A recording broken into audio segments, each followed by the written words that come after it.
I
know it's going to be too quick. All right.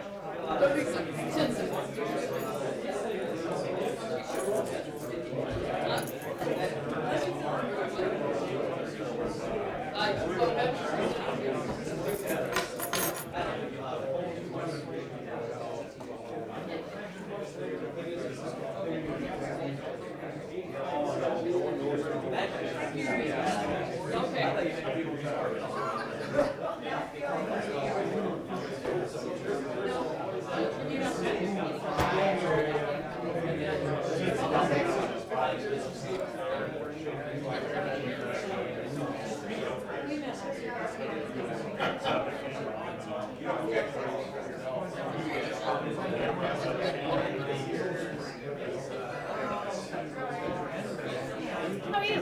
A fan? Oops. This is my first time here, actually. Glad it's air conditioned for us.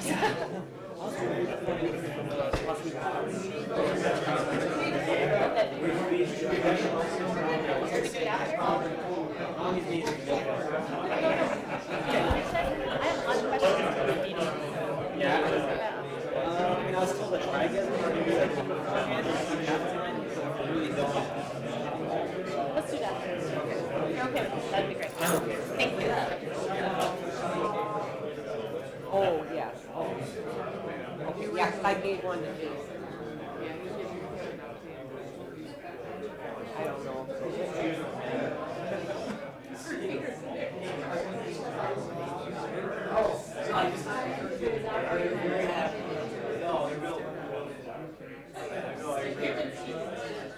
They're staying.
I'm alright. How are you? Hey, I like the tie. Thank you very much. It's good.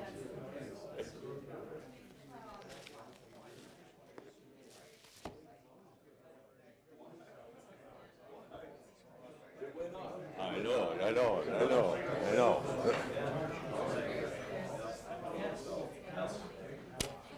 So if I want Wi-Fi, like, can I guess, or is there some other...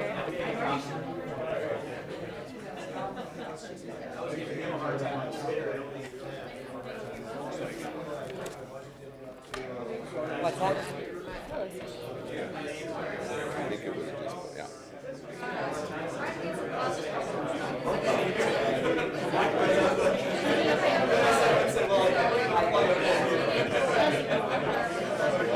Oh, I tried. And he should call me.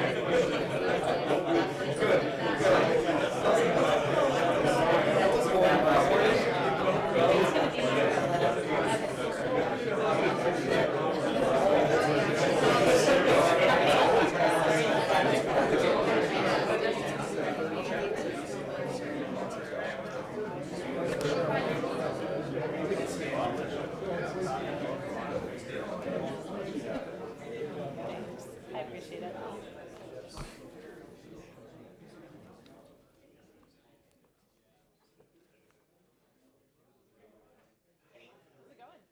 Good to see you.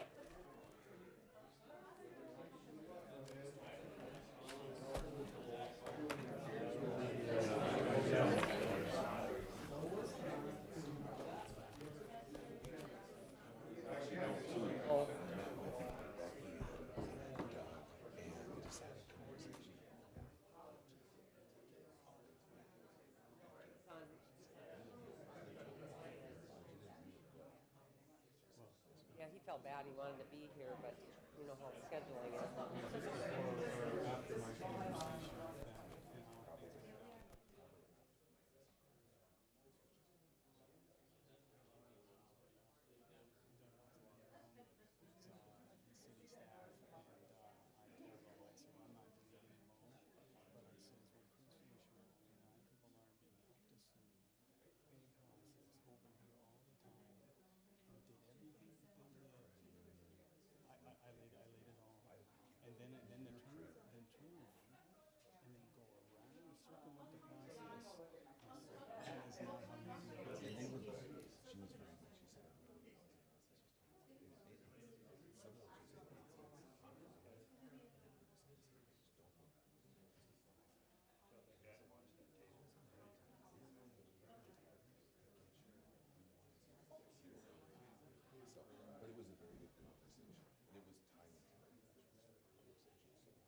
Hey.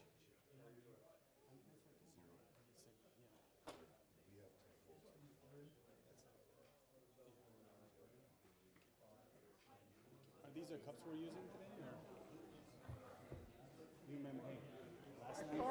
Cohort isn't here today. What's that? I said a cohort isn't Yeah. here today. He's he's out cruising, isn't he? Yeah, he texted me this morning, he's in Belize. Well, You're gonna have to go. good for him. I already went. I already Take your went. business. What I did was, I did. Really? Yeah, he texted me this morning. Yeah. He You never don't fit texted back here. He texted me this morning, he goes, I hope you're gonna be at the meeting today. I can't come on. Beauty. What a beauty. Yeah, they're nice. Hey, Julie. Hey, did you get a call today? Yeah, That was good news. yeah. Hi, Carrie. How are you? You on DNR? Nope. Did you get a call from the dinner? Yeah. Today? No. Yeah, we put you at the end. What's the good news? Oh, how you doing? I'm gonna squeeze behind you, dude. Hey, Justin. What are you getting? A new Alex? Good to see you. At your What's home? going on? L.A. LA. You getting a little downtime with her? I thought you said alley. Nice for us. Because I can tell you. I got my alley fixed for some You want me to get rid of them so I can bring projects to the desk? I'd give my left arm for your L.A. Oh, yeah. No, alley, I mean.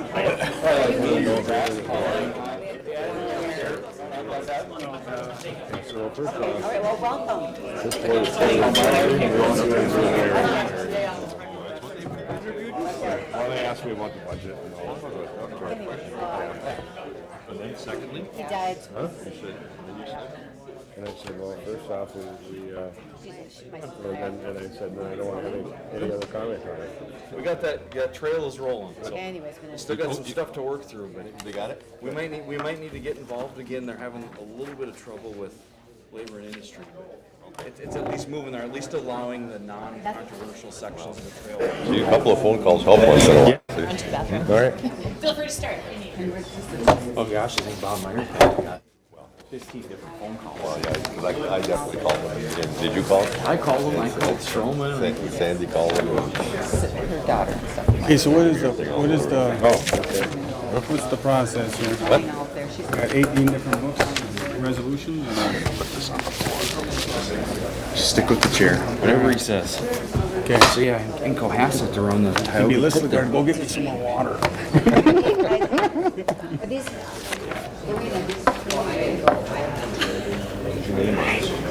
So in Cohasset around the Tioga Pit, I don't know if you're familiar with that. Cohasset? Well, the Tioga Pit in Cohasset. Anyway, the RRR gave them some money for a bike path. The state gave them some bonding. I'm gonna have to be Sharpie and write forward on that. Fancy. say Lorraine. Rams. Letters are. What, did I not do good enough to get a Rams You pen? gotta talk to that guy. There he is. You So anyway, guys are scrubbing them too 13 hard. contractors out there starting the project, and the DNR came in and had to stop work order on the whole project because there was a tiny little section with a wetland. Exactly.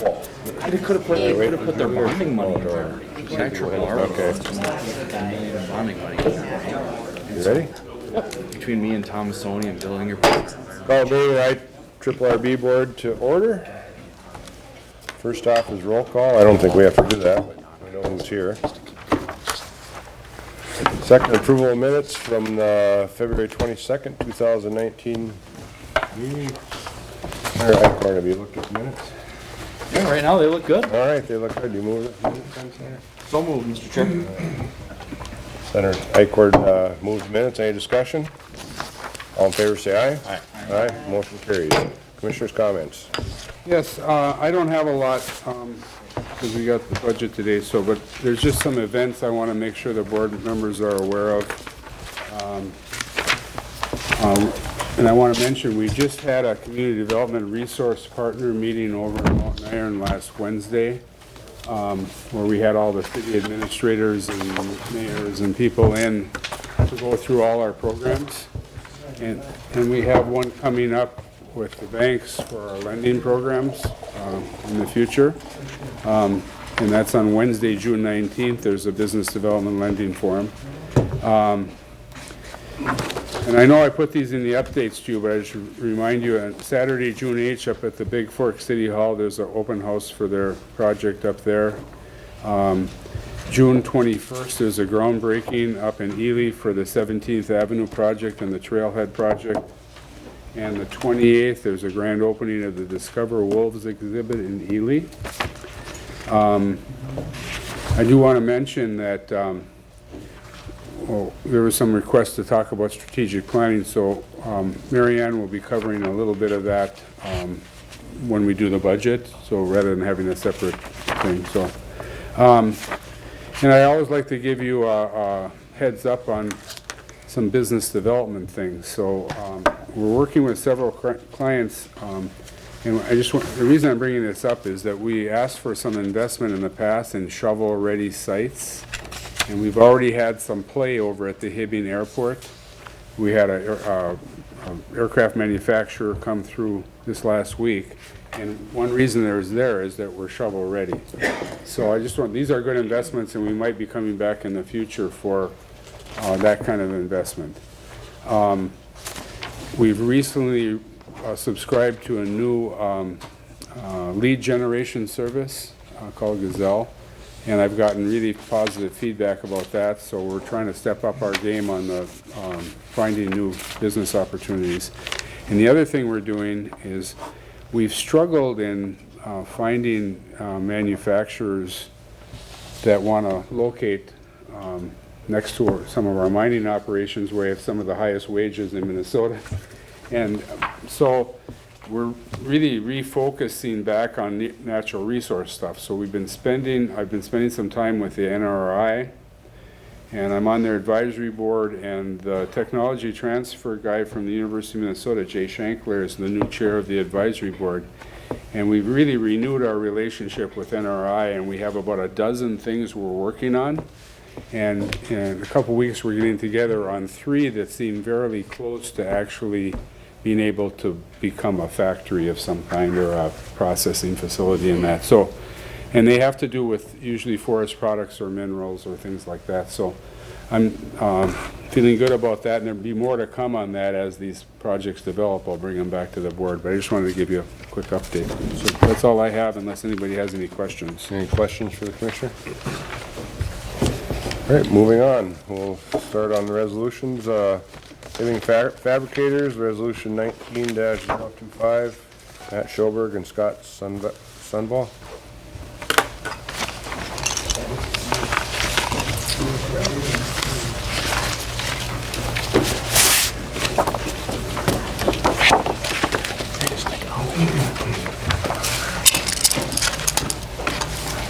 Chair, members of the board, we have 3 participation loans today. First one will be Hibbing Fabricators. Total project cost is $230,000. We will partner with Security State Bank on this, so our portion is $115,000. The loan is for multiple pieces of equipment, mainly a metal analyzer and a measuring tool. Collateral will be the equipment and also secured by inventory, equipment, ARs, and furniture and fixtures. With this new equipment, it's possibility of 2 new jobs, and also retain 33, but mainly it's to keep the company efficient and remain competitive. Here. And this is Sandy Bryant from Hibbing Fabricators, and if you have any questions. Mr. Bryan, anything more to add? No, it'll help us to grow. We grew 17.5% last year, and I think we're expecting very similar growth this year as well, so this will help us to continue on. Okay, any questions? Sure. Senator Thomasoni, then Representative Sansbury. Well, go ahead, you go first. Our packet says 31 everything, and then you said 33. I have to, let me just check mine. Maybe a type 1 my end.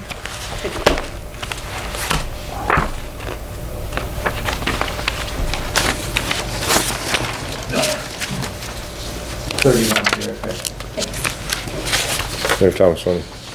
So I was just wondering if you have any problem finding people to hire. We do. Yeah. I think you'll hear the same story, but yeah, we're looking for several people right now, so yeah, we're looking. And can we help anyway at the colleges, or is there a way to try and tailor something there for the types of jobs that you have in your area, or?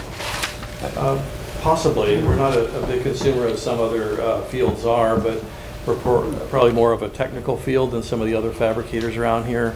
For instance, TIG welding with the finer, thinner materials. And so if we can be any of help to some of the colleges as well, I'm willing to provide material and be a part of that curriculum if we can kind of open that up a little bit. Mr. Chairman, have you been in any active discussions with the community colleges or anything about the possibility of doing something like that? Not as of late. Okay. Some years ago I was. So. Okay, all right. Any other questions? All right, Senator Thomasoni moves this resolution. Correct number already, 19-025, seconded by Representative Sandsted. All in favor? Aye. Say aye. Opposed, same sign, motion carries. Thank you. Next up is 19-026, Range Cornice and Roofing Company.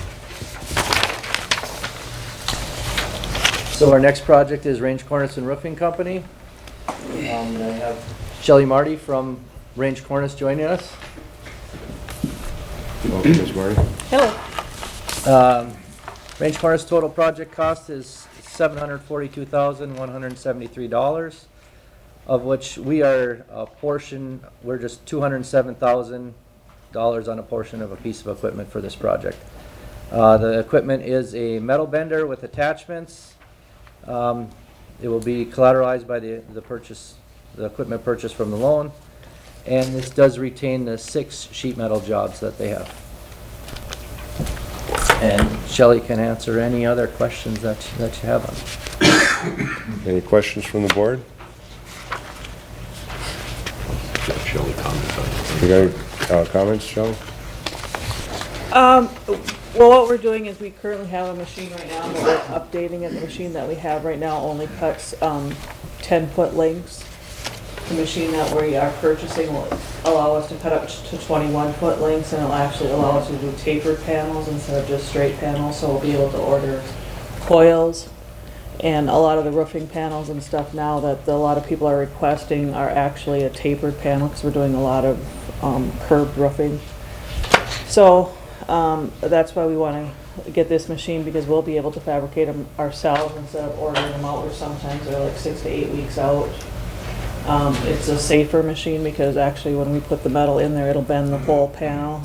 Our machine now, we actually put it in, then we have to pull it out, flip it, turn it, bend it, so it's actually safer for our employees to do it. And eventually, it could turn into a possibility that we could do some manufacturing for some of our metal fabricator or metal suppliers also. So it's a potential for growth in the future. Representative Lehman. Just a comment, I'm impressed by the wages. Looks like these are 6 good paying jobs. Yeah, we're a union contractor, so we pay. Have you ever had a loan with the agency before? No, we haven't. I guess that was one of my questions, is potential for growth. It sounds like it might be there with this, and maybe potentially adding jobs down the road. Yep, if it works out for us, that, you know, we could get the, if it works out that the need is there for the manufacturer, then we have the property that we could put a facility, or if we actually just put a new building up on our property, that would work for manufacturing also, so. Nice.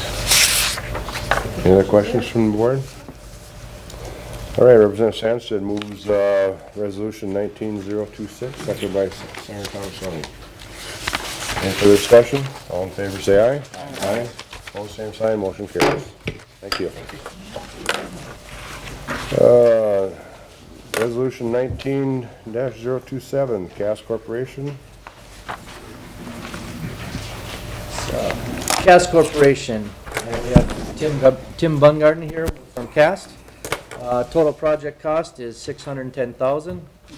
We'll be participating with Security State at $305,000 each, and it is for a second power supply in the foundry. This way he'll be able to run both lines simultaneously. Collateral on the loan will be the equipment purchased from the loan, possibility of 8 new employees. And it did have a contingency, what was met on May 22nd. So. And if you have any questions for Tim? Any comments on the request? Well, I started the business 25 years ago as a one-man show on $2,300, and so it's a capital-intensive business, and IRRB has helped me in the past through the 25 years, probably starting about 15 years ago, and it's much appreciated. It is kind of hard to grow a business when it's capital-intensive, so no, I appreciate the help. Great. Any questions from the board? Senator Bach. Mr. Baumgartner, are you current on the outstanding loans that you have? Correct, yes. Mr. Chairman. Senator Thomasoni. Scott, what was the contingency? Was on the bank approving also. When the time of our TAC meeting, the bank had not had It was a participating loan because we are at the max of securities lending ability. Yeah, that was one. Any other questions? Senator Thomasoni moves the resolution 19-027, seconded by Representative Sandsted. Any further discussion? All in favor say aye. Aye. Aye. Opposed, same sign. Motion carries. Thank you. Resolution 19-028, development and community infrastructure projects. Mr. Ismail, please proceed. Thank you, Mr. Chair, members of the board. I have 13 fiscal year 19 development and community infrastructure projects for your review and comment today. Those projects And those communities are requesting $2.376 million in agency funds, and the total public-private investment is $17.7 million, with a leverage public to private, $1 public, $7 private on this investment, potential investment. The community infrastructure, there's 7 community infrastructure projects for your review and 6 development infrastructure projects. Start with community infrastructure, City of Aiken. The project consists of replacement and upgrades, water, sewer, storm sewer hydrants, road reconstruction on Northwest Street. This infrastructure is aging, problematic in many areas of town. The focus will be on 8 blocks of infrastructure and road reconstruction, totaling $2.4 million. Good partner funding here. They've come together with our agency, the city themselves, the county, and Public Facilities Authority is providing some of the financing on this project, or the majority of financing on the project. And the request is for $250,000 from the agency. City of Chisholm, community infrastructure project. The project includes complete street and utility replacement, water, sewer. This is about a 4-block construction project. 5th Avenue, 13th Street, and Highway 73. Sanitary mains and water mains and services. And these are lead-based joints, and some are clay pipes. So a lot of I&I. This is about a $1.1 million project. The request is for $190,000. Chisholm-Hibbing Airport Authority. The project consists of airport parking lot replacement and expansion, new lighting, efficiency LED lighting, also security fencing. And we've made some significant investment in the airport over the last 20 years with the new terminal, with some businesses, some expansion of some businesses, and so these upgrades have become necessary as that airport has continued to grow. They're looking for $154,680 on a $1.37 million project. City of Crosby. Project consists of sewer main relocation for the construction of a multi-use underpass tunnel to provide a safe route access to Highway 6 for snowmobilers, bikers, and walkers. So this project had gone through an engineering process, was ready to go, and ended up finding out after the fact that there was a sewer main that needed to be relocated right where this tunnel was going to go. And that responsibility was put back on the Serpent Lake Sanitary Sewer District. So I think it was about a $240,000 additional cost. We're splitting that with the sewer district, $120,000 apiece. So the city amount that you see there, $411,000, that actually includes the $120,000 from the sewer district lumped in there. And we also provided some money through our trail program for that underpass as a partnership with MnDOT and the DNR. So again, a lot of partner funding brought in on this project. $1.732 million project. Greenway Joint Recreation Association. The project consists of winding the Hodgins Baradero, say it for me. Barardo Arena walkway on the east side of the complex to make it ADA accessible. New infrared gas heaters, glass in the lobby for added viewing, new public address system. This toured the facility, and this walkway is a huge hazard and a lawsuit waiting to happen. They made an investment themselves on one side of the arena and really expended their accounts. When they looked at these additional items, we looked at what we could come in on, and our funding couldn't be used for these other components of the project, being the gas heaters and the glass in the lobby, but we could help on the ADA accessibility component. So their request is for $47,412, and they'll be matching it with the rest of the money for the project. So we're taking on a portion of the ADA component. City of Ironton. Project consists of water system improvements for essential infrastructure services by resurfacing their water tower, rehabilitating the community well. This impacts the entire community, all their water users within the community.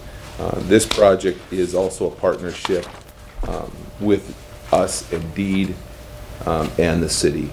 And it's really a introductory project tied to them needing a new water treatment facility upgrade. So this is kind of that first piece to that. And they're looking for $62,000 in this project, $340,000 total project. Kelsey Township project consists of construction of a new emergency services facility / fire hall. The current fire hall is more than a detriment to safety and service than an asset. I toured the facility. It's coming down, and you can barely fit the trucks that are in it. It was built in 1962, dilapidated, blighted. The township has met and approved funding for it on their end. They're asking for $175,000 on a $378,000 project. The development infrastructure projects, the 6 projects. The first is City of Babbitt. Project consists of utility extension as part of the Phase 2 campground development project. This project includes expanding the existing Birch Lake Recreation Area to add a 22-acre campground with 49 new campsites that will accommodate recreational vehicles as well as 10 campers, 2 restrooms, camp office, shower, restroom facility. Construction at the campground. This is a major tourism project for these folks. The high cost of the project, Phase 2 you see at $1.4 million. There's probably over another $2.6 million from the first phase of the project, and the high cost is due to trying to run the utilities from in town all the way out to the site to service the campground. But a lot of partner funding on the table for this project. This component, they're looking for $250,000 on $1.4 million project cost. City of Cook Development Infrastructure project is to construct a new water main loop on the south side of Highway 53. Really, this is to service both the Zups redevelopment for their grocery store, but also to provide larger water capacity for that entire business corridor, to include Lucky 7 all the way up to Zups, McDonald's, the Subway shop, all those businesses. I think right now they're running a small 4-inch line through someone's backyard to service the Zoop site, and by code we've made some earlier investment into that site on the rebuild, and if they built today they wouldn't have the water capacity for the sprinkler system to work. They couldn't open. So this needs to be done. The city is ready to move forward with this. City of Ely. The project will extend fiber on both alleys on the north and south side of Sheridan Street. So this is a fiber project to bring high-speed fiber, really in a business corridor within town. So it's really to service the businesses. The utility poles that exist there are owned both by the City of Ely and Frontier Communications. The city will own the new fiber. It's their project, and then the services, internet services, will be provided by CTC. They'll be the ones leasing those and running the fiber to the businesses. And the lease payments that CTC is provided will be used to pay off anticipated debt service on the project, as well as invest in other future fiber for their downtown district. They're asking for $120,000 on a $240,000 project. City of Grand Rapids. Project consists of a new sewer line, water line extensions, and site work for the construction of a new 8,400 square foot facility located at 110 Gulf Coast Road. The building will provide space for the merging of 2 private health club facilities in Grand Rapids to create one state-of-the-art advanced fitness health center with additional space that'll be leased out for rapid nutrition. The project is expected to create 6 permanent jobs, 5 construction jobs. Total project investment $1.5 million. They're asking us strictly on the utilities to be extended into the site, $57,000. City of Mountain Iron. Project entails the reconstruction of Mountain Iron Drive from 13th Street South to the border between the cities of Mountain Iron and Virginia. This would be total reconstruction. It would provide some improvements to their stormwater drainage and new road base.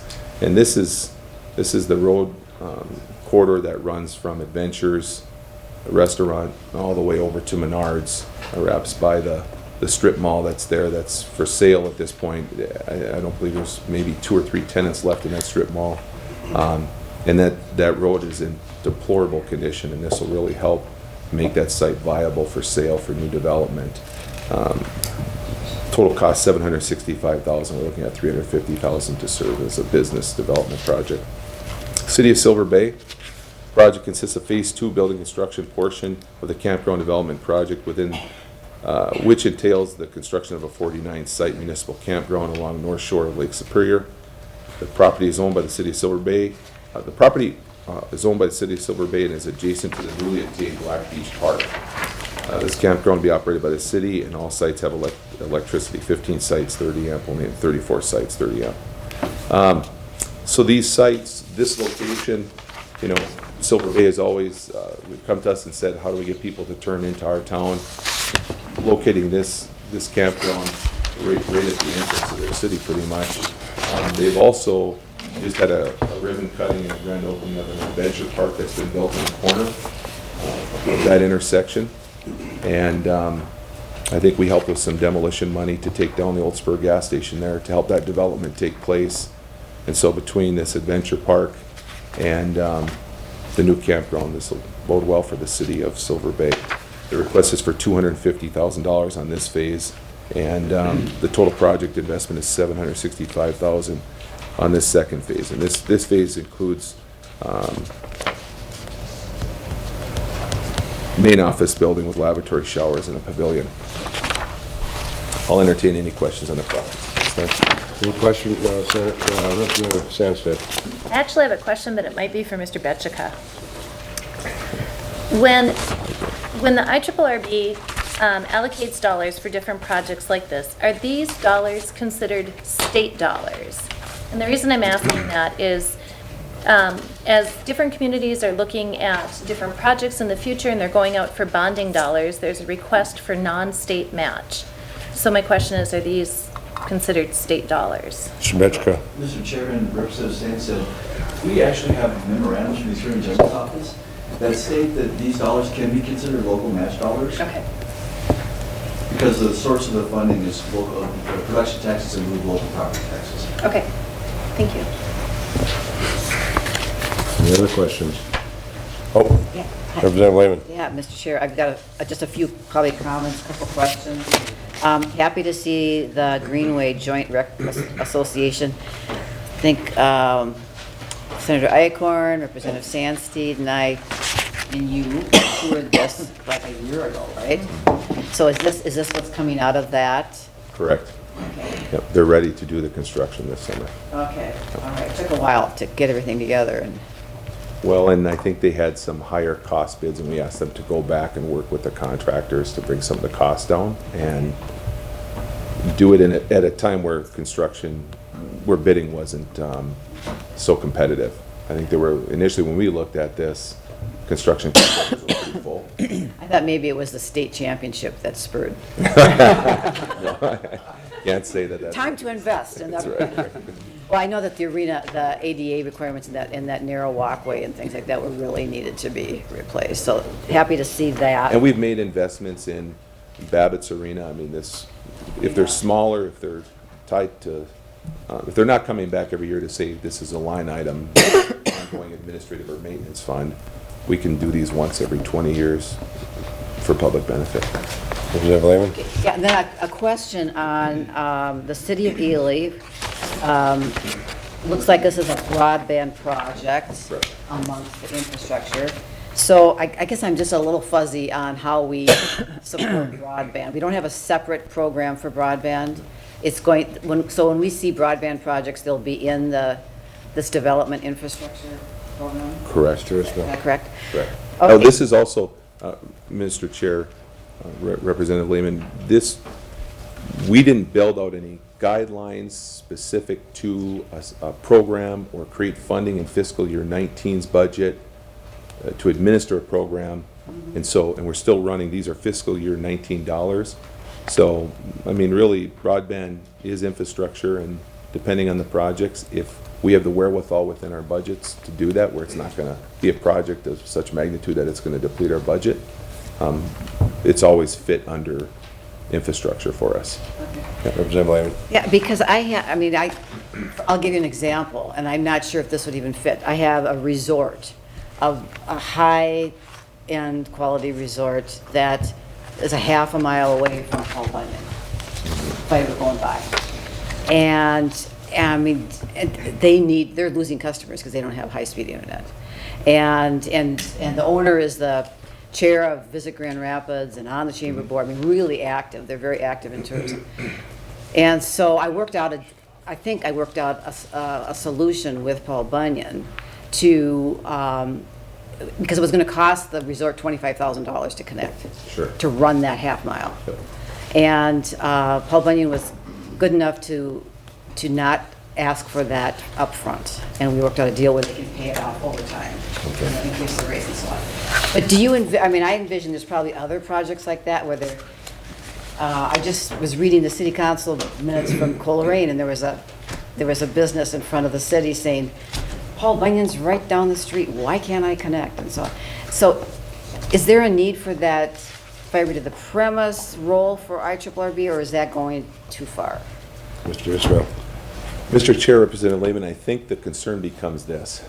If it's servicing one business, that becomes a challenge. I mean, if there were 10 businesses coming in at one point and we said $25,000 per business and we did a $250,000 grant, that's reasonable based on the budget allocation we have to service 50 cities and 133 townships. I think we just have to be careful when it's one residential home, one business. If we can, we can play a role too where we work with our partners at CTC and Frontier and Paul Bunyan, CenturyLink, to sit down and say, how can we work out a deal to help that one business? Or maybe we're not going to open a door where individual businesses, but we would look at any project and look at finding a solution. If that business sits within a township, we would set up a meeting with that township. There may be a way for us to help in a project like that. Again, $25,000. Based on our policy here at the agency, we would do a one-to-one match. So could be that we come in and help. Yeah, I have to be careful what I just said. Okay, it's last question on this particular project then. Is there state money in this project? Is that what the deed, or, excuse me? No. On the Ely project, Yeah. it's city money. The city's making the investment. Okay. There isn't state money. And I don't believe that the state's program looks at underserved population. I don't know that the state that this would score competitively the size of the project it is and the number of users. This is really a business development project. This is to service businesses. Okay, one last question. Representative Lehman. It's Mr. Chair and Chris, the city of Silver Bay. As I recall, sitting on the Capital Investment Committee this year, there was a project like this going for bonding money. Yes. Is that this project? Mr. Chair, Representative Lehman, that is this project. This project really totals about $2.6 million, I believe. Yeah, okay. So the first phase, there's a portion of funding you don't see in this that we did fund in the first phase. I didn't want to include that in this. So, we're using numbers that looks like, we're inflating job creation. I want to be specific about this phase, and that's why you see it's at 65. But there was an additional $1.5 million. That will come from bonding. The bonding has already taken place, it's my understanding. They've received, I think they've closed the deal up on the financing on this project. This project is done. The money's in place. All right, thank you. Any other questions? Sarah Bach. Thank you, Mr. Chairman. Mr. Ismail, what do the 50 cities or 133 townships around the state that don't have that many dollars do these kind of things? I think I'm raising that because it's pretty amazing that all these cities that don't have a mine get the benefit from the wealth sharing that happens. I don't mean to sound like my dear friend Representative Rocavino, but there's a lot of sharing that goes on around the Iron Range between communities, like communities that have the wealth and have the mines and share with the ones that don't. I look at my mayor of Two Harbors has benefited a great deal and doesn't have a mine. The mayor from Silver Bay in front of him does, and he shares with Two Harbors, and it's pretty amazing what we're able to do here. Other cities around the state don't have that opportunity, so it's quite an honor to be able to support the projects. Any other questions from the board? Thanks, Senator Bach. Senator Bach moves Resolution 19-028, seconded by Senator Rude. Any further discussion? All in favor, say aye. Aye. Aye. Opposed, same sign, motion carries. Resolution 19-029, Iron Range Higher Education Account. Mr. Smith.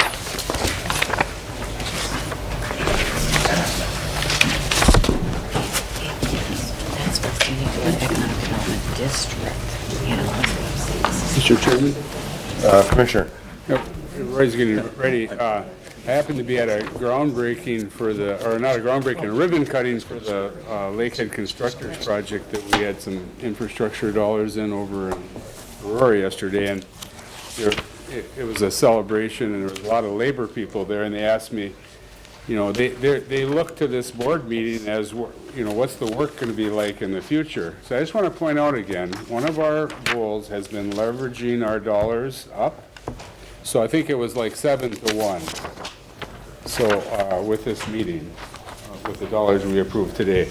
So that's $17 million worth of construction coming up around here for our companies, our construction companies, and our union people finding employment. So just wanted to point that out. Thanks, Commissioner. Mr. Smith. Thank you, Mr. Chair. Commissioner Phillips, members of the board. Iron Range Higher Education Committee is a legislatively created committee charged to advise the Commissioner of the Department of Iron Range Resources and Rehabilitation on providing higher education programs in the taconite assistance area. Currently, the Iron Range Higher Education Committee consists of Representative Sandstead, Senator Thomasoni, Representative Eklund, Commissioner Phillips, Representative Lehman, a citizen member appointed by the governor, Julie Marinucci, who is an engineer, as well as a representative of the University of Minnesota, Dr. Rolf Wieberg of NRRI. That group met on Wednesday, April 24th, 2019, at the State Capitol building to hear program updates and consider a program funding request. At that time, the Iron Range Higher Education Committee approved an expenditure of up to $870,000 of Iron Range Higher Education account funds to provide a grant to the Northeast Higher Ed District for use by the Iron Range Engineering Program for the continuation of this higher education program that, in collaboration with private industry, allows students to earn a Bachelor's of Science degree in engineering from Minnesota State University Mankato while attending school on the Iron Range.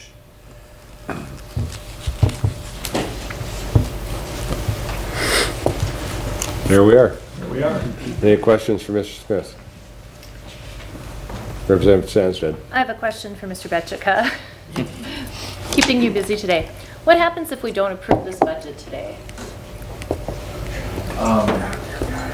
Mr. Chairman, Representative Sampson, with the change in the statute 2 years ago, the board is advisory on a particular issue. So I think the board has to provide some kind of consultation here. If you were to vote no, that wouldn't necessarily stop the commission from going forward. Okay. Representative Sandstead. Thank you, Mr. Chair. At this higher education meeting on April 24th, of which I'm the chair, we basically heard updates on programs, how things had progressed from our previous budget and what was happening. The actual action items of the forthcoming budget was really crammed into the last 2 minutes of the meeting. And I had great concern about the budget. I have been, specifically in the higher education program, IRE, I had been looking at many of the expenses that have been occurring. They seem very out of the usual and customary type of things. And I had hoped to have discussion on that. But because we all had to get to the floor and the meeting had to be adjourned, we didn't really have a very full discussion about what those issues are, what those items are. I do think, even though the budget was approved at the higher education meeting, I feel that it got pushed through too quick. And following that meeting, I was contacted by 2 of the board members who expressed the same concerns.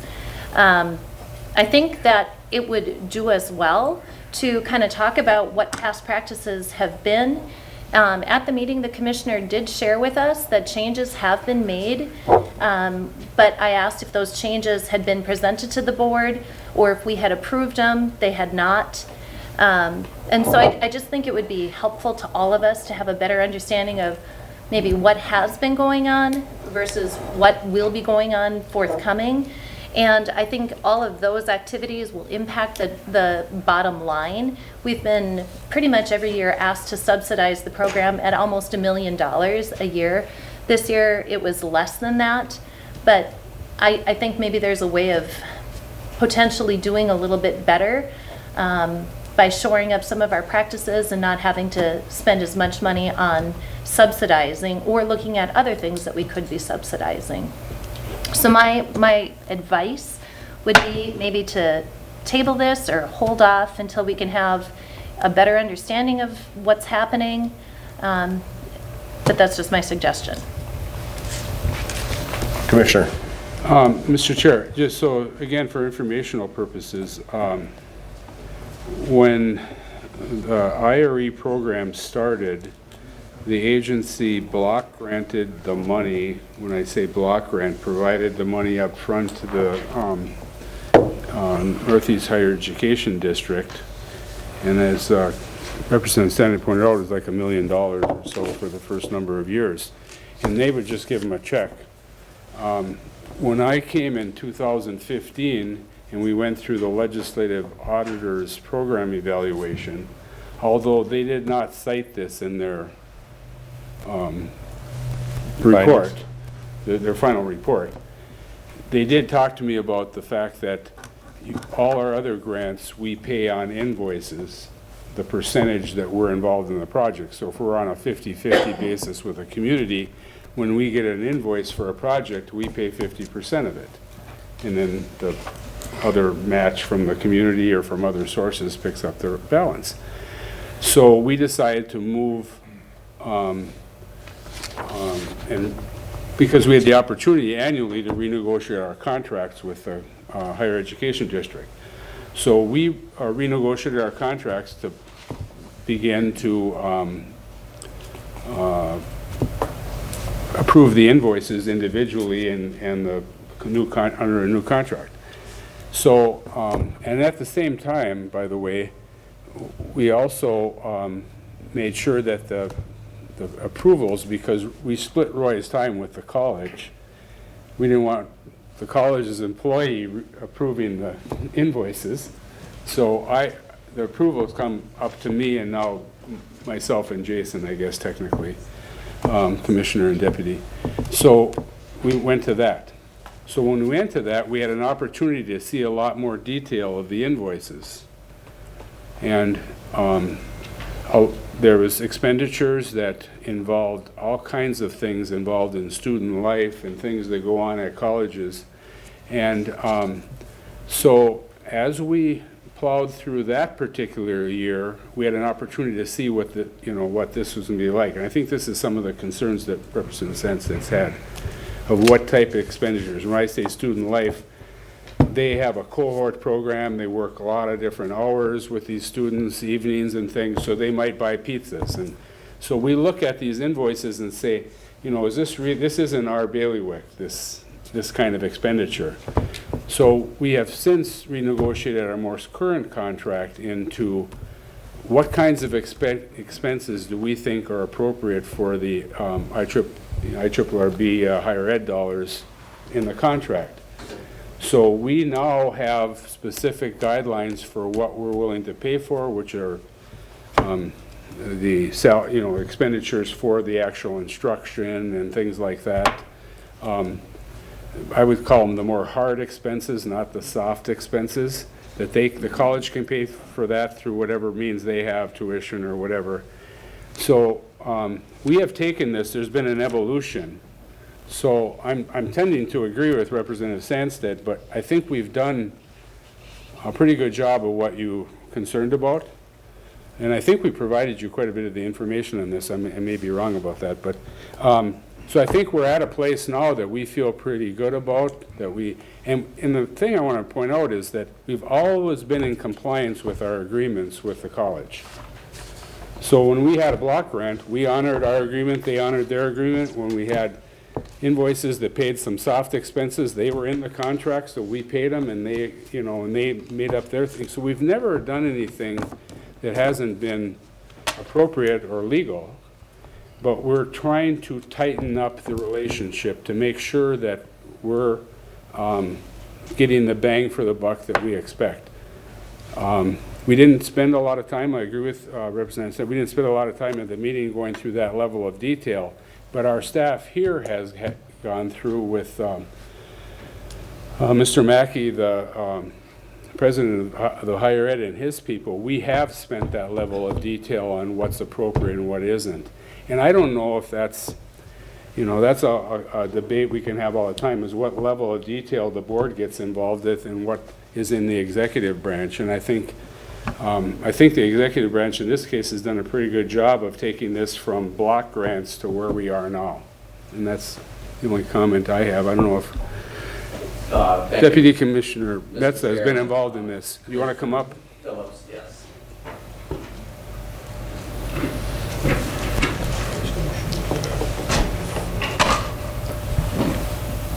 Thank you again, Mr. Chair. Commissioner and Representative Sandsted, I was tasked when I came in to work with this issue and finding some semblance to an ongoing solution. And I thought the important things that we had done along the way were what Commissioner Phillips just outlined. And I'm proud of the work the agency's done over a course of time. And with the flexibility that we've given our staff, the current person who's in charge of this is Danae, who you were able to work with to get some of the information. But we've also told her, if there's things that you're not feeling good about or something, draw them into your guidelines, run them up to us, and we're very comfortable backing her up in what she seems as seeing the most come through on a day-to-day basis. So we're letting her and empowering her to make those decisions and recommendations to us so we can continually improve the program. I think the big thing that I learned in meeting with President Mackey was that many of these expenses are very typical within a college situation. I had no idea that they happen. And so student life things, I didn't know what qualified when I was going to school. I didn't qualify for a lot of different grants or anything. I was paying cash out of my own pocket and borrowing what I could from my dad. So I think that the college has done a really good job too of going back and making sure that we're communicating back and forth. I know that the program administrators, right down from Mr. Alseth all the way down, or Dr. Alseth all the way down, have been talked to about how we can better improve what we're doing moving forward. And so this is something I think we can keep watching and should keep watching, and we will, to try to continually make improvements that make our expenditures as clean as they can be moving forward. Thank you, Commissioner Metza. Any Representative Sandsted? Maybe for the Commissioner, can you tell me the last time we had any kind of a financial audit done or oversight? I know the audit that you referenced, that was, in my understanding, more of a programmatic audit rather than a financial. Programmatic audit is, Mr. Chairman, I'm sorry. Representative Sandsted, a programmatic audit is of what's appropriate and what's... but it's not a financial audit, correct? No, but the college is audited annually financially by an outside auditing firm, so that information should be available to you directly from the college, I think. Correct. Mr. Mackey said he could provide you with any audits, and we haven't had any triggers to any kind of financial issues at all with any of our payments. I mean, we do it in pretty succinct blocks, so there's not a lot to audit. I mean, we get invoices and we pay on the invoices. I don't know what you're looking for more specifically. I don't know what you mean by an audit. A program evaluation might be actually more appropriate if you're looking for is something more appropriate or not. A financial audit will only be is there some money missing somewhere, and I don't believe that is true at all. No. Representative Sandsted. Thank you, Mr. Chair. By no means I've never even suggested that money is missing. I think how we've used the money is questionable. And I'm thinking, maybe I'm wrong, but I'm thinking it's a financial audit that would indicate yes or no, that that's either the case or not the case. And I know since I've been asking questions on this over the last several years, you've always given me the assurance that internally people are looking at it, that the agency is looking at it, and it's always up to snuff. But then when I see the information that I've received, and now we're making changes, that tells me maybe it hasn't been as tight as we want it to be, or it could have been, or should have been. So my question for you is, you know, when was the last time we had a financial audit? Commissioner. Mr. Chairman, I don't know when the agency had, Bob, have we had a financial audit? During my term, maybe? It's been a while. Oh, right. Well, Mr. Chairman, President Sadstead, again, with the state SWIFT financial system, there's constantly internal auditing going on. So to have an outside audit of the agency or whatever, there would have to be something that would trigger that. So I've asked management and budget, and they said, well, we just don't go and audit agencies when we don't see anything. They're constantly looking at every transaction is somewhat audited, meaning through the SWIFT system that the state uses. So with all being more, I believe what you're talking about is more what the legislative auditor does. The program evaluation is more around what are you doing, is it appropriate or not? The financial audit is strictly, did the books all balance? Is there any money missing or whatever? And I know that management and budget, because I've asked some questions since you've been inquiring in this area, they see no necessity to do a financial audit of the agency. So I guess options are for somebody to call to have the legislative auditor look at it, could be an outcome. Now usually that's voted on by the legislature. They voted on it when they came and looked at us. I believe that was primarily driven by the whole range trust thing that was going on, but I don't know if you could get a vote of the legislature to audit the higher ed program at IRRB. I don't know, but I know that. Representative Sandstead. Thank you, Mr. Chair. Probably as, you know, in my background of education, I know that school districts are audited financially every single year. The county is audited financially every single year. Many other entities, you know, do the same thing. And I find it surprising an agency with a checkbook the size that we have and the work that we do that, you know, there isn't a requirement for something like that. Mr. Chairman, I think that's something that you need to deal with at the legislature or maybe with management and budget. Okay. But again, I don't believe that any of those entities you mentioned have the similar constant internal auditing going on through this accounting system that the state runs, but I'm certainly not an expert in this area, but. Nor am I. So when you inquired about that, I asked management and budget, you know, we haven't had a financial audit in a long time, whatever, but we had our programs looked at very succinctly, and I believe the legislative auditor did look at somewhat at the higher ed because they came to me with this issue of the block grants. Why are we block granting money when we don't in any of our other grants? So we pulled that in. So I'm tending to agree with you on some of these things with the college. I just think we've done a pretty good job of tightening this thing up. But I'll listen to the board. So, Mr. Chairman, I'll be the first to tell you that I would love to see us not have to give this funding to the college, and that it should be paid for through the college system itself. In fact, we put in legislation specific to this year that didn't get approved. But I'll also say that this is such a successful program and is so well renowned across the country that at some point in time for us to indicate that we're not supporting it, I think would be a big mistake.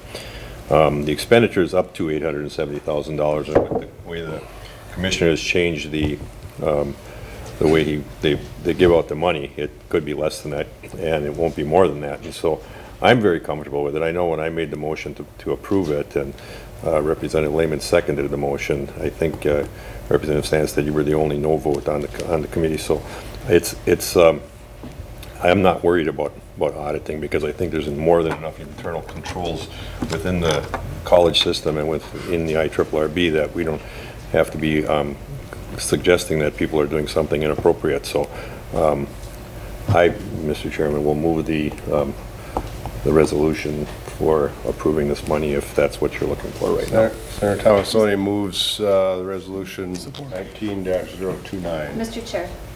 Is there a second? Support. Second by Representative Legaard. Representative Sandsted. Can you tell me what would happen if we tabled this for now and had a little further discussion? Just a reminder to all the board members, the budget that was approved was only given 2 minutes or less when we approved this. And I would like to, maybe as a board, so we all understand, you know, what it is that we are tightening up and why we're tightening it up, and what safeguards are in place that will happen. And I think if we had an opportunity to have that discussion, maybe a working session, something like that, could we come back at some other point and approve this portion of the package? Representative Sandsted, I'll refer to what Mr. Betchka said earlier, that we probably don't need to pass this. We're advisory, so the commissioner runs this through us. My suggestion to you is that as chair of the higher ed committee, subcommittee, that you work with us throughout the next year working on the next budget, and we can follow this very closely and see what's going on. Mr. Chair. Representative Legaard. And I will just say, throughout the process, you brought up some really good questions that I had, you know, concerns about. And then I reached out to Jason Metza, the assistant commissioner, and also Commissioner Phillips. And they walked through these checks and balances on some of that funding. And I think that it's heading in the right direction. And so that's why I think I support it. Representative Lehman. Yeah, Mr. Chair. I guess I would just like to commend Representative Sandsteed for bringing this to light, because I haven't been involved with the Iron Range Higher Ed Committee since I was commissioner, and I was on there just by virtue of being commissioner, and probably back in the block grant days. And so we've had the one meeting, so I appreciate this, and this will probably get passed today because we are advisory, but as a higher ed committee member, I would like to delve a little further into the details to see how we can improve. And mostly, not because I'm trying to shed any bad light on a very successful program, but because we're trying to reduce ourselves. Yes. And the only way to do that is to know how the money is being spent. So I think that that's an appropriate role for the committee, and I look forward to having those discussions in the future.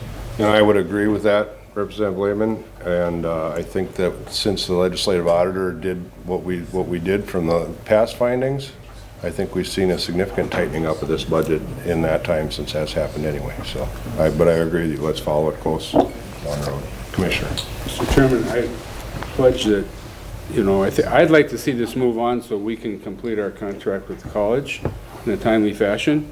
But I would be more than welcome having more non-legislative session meeting where we're not in a rush with the higher ed committee and bring the college in and go through the expenditures in the greatest level of detail. Be happy to do that.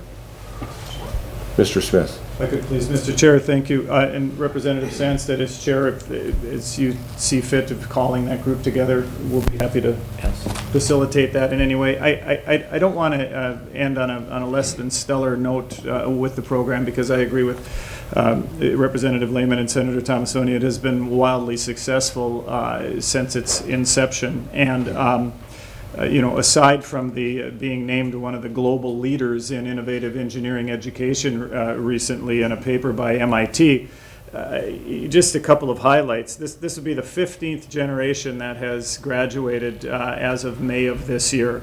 138 students in total now have their engineering degrees on the range, and over 70% of them are working right here on the range. So we've grown our own and been able to keep them here. They have a 95% pass rate. There's currently 91 students in the program. 85% of those students have come from right here in our backyard. 85%, which also leaves the other percent that is starting to come from outside the region, spending their parents' dollars in our service area. 28% of Iron Range IRE graduates are women. That's almost 2 times the national average of engineering schools. 24% of them are students that are considered non-traditional students, which is also incredible. They have a 100% pass rate on the professional engineer exam, which is an exam that you take to actually become a professional engineer. Just getting your bachelor's degree in engineering does not make you a professional engineer. There's years of study that go into passing that exam. And the last 4 sets of graduates have 100% placement before they've even graduated. So just keeping that in mind. Do we have issues we need to work out? Absolutely. But it is an outstanding program. Any further discussion? Motion on the floor is on resolution 19-029. All in favor say aye. Aye. Opposed, same sign? No. Motion carries. Number 9 on the agenda, resolution 19-030, Iron Range School Consolidation and Cooperatively Operated School Account.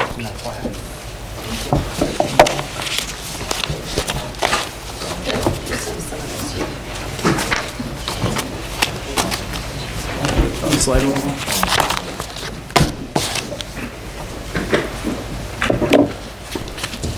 Who's proceeded, Mr. Smith? And I might remind you, I don't think I was remiss on this at the start, but when you testify, just state your name when you have something to say. Mr. Smith, proceed.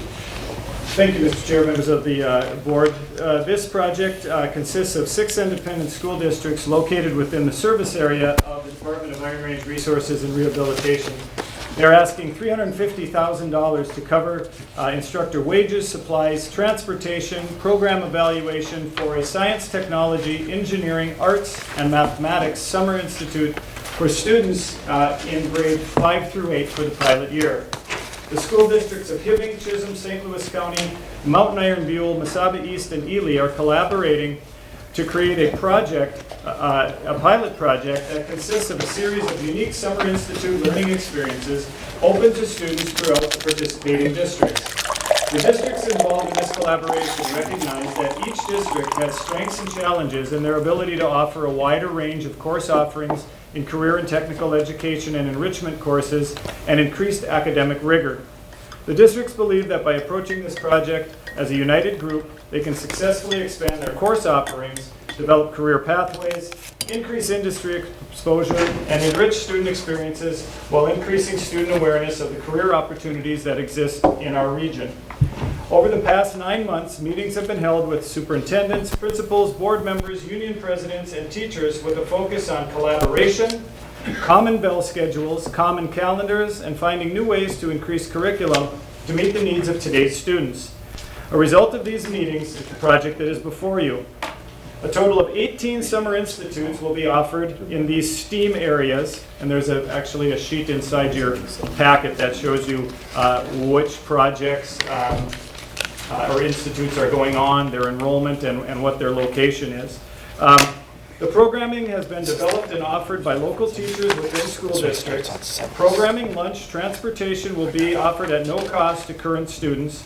The total project budget is $396,000, and the remaining costs will be covered by the school districts and a contribution from the Owens Foundation. By piloting the first year of the Summer Institute, the intent is to prove interest in the concept and develop a sustainability plan that will lead to the expansion of the program into grades 5 through 12 and increase the integration of programming with the Applied Learning Institute and career pathways and the inclusion of summer internship opportunities. I have with me Superintendent of Schools for Mountain Iron Buell and St. Louis County Schools, Reggie Ingebrigtsen, and staff members. Yes. Mr. Chair, members of the board, Commissioner, thank you for having us. So kind of just to piggyback on Mr. Smith, just a little bit of history. 7 years ago, we had 8 superintendents who got together to talk about offering professional development day for teachers during that week of August, workshop week. And we were able to collaborate to offer teachers more professional development that met their needs. And this is our 7th year this August. We'll have our 7th Professional Development Summit where we've grown to 12 districts, bringing 1,000 educators together, offering 4 different breakout sessions of different professional development. And kind of a spin-off of that, if you will, we had 6 districts this past fall talk about how can we offer different opportunities for students that maybe they don't have those opportunities within their school area. So we started out with grades 5 through 8, and we do have 18 camps that just started on Monday. It's spread throughout the entire summer using the resources of the schools that we currently have that have been that sit empty in the summer. We have 233 students signed up for these camps, and we have teachers who typically don't teach during the summer. We are paying them their daily rate of pay to provide these camps. We sent out a proposal in the spring to see what their interest was. Today I have 2 teachers with us that can answer questions. One is currently doing a camp this week, and one starts her camp on Monday. So again, opportunities within that STEAM, the science, technology, engineering, arts, and math. And before I let them speak, I just want to talk about one of the camps that we have currently going on up in Northeast Range. It's called Camp Broadway, and we have students coming from 6 different schools within 14 days learning how to put on a musical, and then they will put on a production on Friday, June 21st for the public. That camp will also be offered at Merritt in their auditorium for students on that side of the range. So whether it's robotics or out in the school forest or again, the arts. So it's just been a great opportunity so far. We're offering 1,500 free breakfasts and lunches for the students, and again, free transportation. So if a student from Chisholm wanted to go to a camp at Northeast Range, transportation is being provided. Mr. Chair. Thank you, Ms. Abrams. Either the educators want to have anything to say? So I'm a 4th grade teacher in the district and a camp instructor. My camp is Cook and Create, and it's a life skills based camp. We made pasta and bread and just sort of these simple things that students might not have the opportunity, that it's not hard and you don't need equipment, but just the knowledge. And then we did some sewing things and just a real life skills based camp.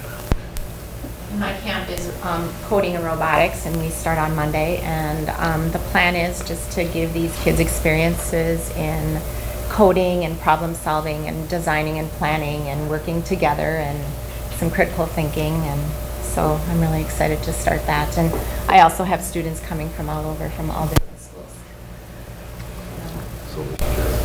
Senator Thomasoni. When I go home after this, I'm going to be making spaghetti out of It's easy. Yes, okay. And coding, it's like there's a huge need for it. Is that correct? And Yes. so what age are these kids? 5th, 6th, 7th grade. And they're learning to code already. Yes. Yeah. And I teach 3rd grade, and I also had my 3rd graders doing it this year. So we were coding. Senator Thomasoni. Thank you, Mr. Chair. So the coding that you do in the 3rd grade, what is it? Is it just like an hour a day or an hour a week, or as opposed to what you're doing specialized? Yeah, we worked on it an hour a week for about 6 weeks. So it was 6 weeks. Yeah. And these kids pick it up right away? Oh yeah. I learn a lot from them, actually. So, and then how long will this camp last? Mine is a week, 5 days. Senator I'm being elevated in this meeting. Thank you. Thank you, Mr. Chair. Are the kids in camps only for an hour a day, or is it like an 8-hour day and they go between different activities? How does that work? Mr. Chair, Representative Sandsted, it's a 6-hour, 9 in the morning till 3 in the afternoon, and then we provide 2 hours a day of prep for the teachers. So the teachers are paid for 8 hours, but each camp is from 9 to 3. Okay. Mr. Chair, how are the 6 school districts selected? It was just based on interest, as we had a discussion with superintendents and who wanted to collaborate and kind of looking at logistically and transportation-wise. So again, we feel that it's going to grow next year. We want to expand to grades 9 through 12. We again want to use the resources of those empty schools, the ALI equipment that's sitting there, and that will expand to more superintendents. They're all aware of it. So if other districts want to join us to give opportunities for the high school students to do some internships and work with equipment that maybe they don't have the opportunity during the school year. Mr. Chair, thank you. I know that Virginia and Eveleth Gilbert are not part of the collaboration efforts. Had they, and there's a strong central core of our, range school districts participating. Had they been approached? Yep, they were involved in the meeting that we had last fall with superintendents and school board members and teachers and principals, so they were involved. They were given the brochure, sent home. We do have some Virginia students who are attending, but they were given the brochure and the registration link to send home. Okay. And also Nashua Kewanee. Representative Sandsted. Thank you, Mr. Chair. And I'm curious how you have arrived at your dollar figure, because through this legislative session, we put in a bill for this event. I was the chief author on that, and it was a $2 million ask, and then we were hoping we could get it through the Education Committee, and it was reduced to 800 or 850,000, and it ultimately did not pass. But when you came and testified at those meetings, you said, that would be kind of for ongoing sustainability type of things. The districts were in a good place to make this happen regardless. So tell me a little bit more about your ask today. So the ask that, Mr. Chair and Board, so the original ask was to go for 2 years and then again to look at next year as we expand into those high school programs. At this point, we're just asking for the dollars for this summer for the camps that we have, and then we'll review and see how many students showed up in the beginning of camp, how many KIT students were there at the end of camp, how did it go, survey the teachers. Again, all these camps are linked to the standards, so did we have learning targets, did we meet the standards, and then we'll have to look at how can we expand for next year. So the recommendation was to kind of focus on what do we need this summer to make this happen. Mr. Chair, had the districts already budgeted for this cost going into this summer, regardless of whether we got this money or not? No. Mr. Chair. They had not? So if the dollars don't come, we had again approached the legislature about this. If the dollars don't happen today, then we'll have to tap into our general funds. Okay. Representative Sandsted. Thank you. And then I'm looking at attachment B on the budget. There's different expenses that are itemized. The Institute Coordinator, who is this? Mr. Chair, that is one of the principals that we have coordinating this, who put the spreadsheets together, got the links out, communicated with the teachers, and so that first column is our in-kind. Our in-kind? The applicant, I mean, the funds that, I think the in-kind. So, right, there's a dollar, thank you, Mr. Chair. There's a dollar figure, attached with most of these. So I guess I'm wondering, who is the individual? How was that person, how did you arrive at that person being the coordinator? Mr. Chair, one of the principals indicated interest in helping us coordinate that, so that again, it wouldn't fall onto the superintendent. So he helped coordinate. We sent out the survey to teachers for proposals. He gathered that information, contacted the teachers. Are you still interested? Put the link together, the brochure together. We sent that home. Did we have interest? So what are the numbers for that of parents, number of students who signed up for the camps? Coordinating with INAC for the meals so that we can provide the breakfasts and lunches, coordinated with the transportation directors for transportation. Okay, Mr. Chair? Representative Sandsted. It's all on the same item. I have lots of questions, if that's okay. The fiscal host, who is that? Mr. Chair, that's Chisholm. Is the fiscal host. And what does a fiscal host do? So they are the ones that collected the information needed from the teachers to pay them their wages, and will pay the teachers and pay out the costs for the camps. Okay, and advertising, how did you advertise for this? Thank you. Through the chair. I'm sorry, many questions, Mr. Chair. Yep. Advertising, how did you advertise for this? Mr. Chair, we put together the flyers that are included in your packet. We also tried to use social media to the best of our ability. Facebook, putting in ads in the paper, sending out brochures to the districts, sending them home with students. Very good. Mr. Chair, and you said you had 233 students enrolled right now? Yes. Wonderful. Expense, Mr. Chair? Yes. Expense number 8, administration coordination for $10,000. What is this? And who is this? Mr. Chair, that is the in-kind time for myself and Superintendent Blanchard to help coordinate camps. Mr. Chair? So this $10,000 is compensating you, compensating the both for that?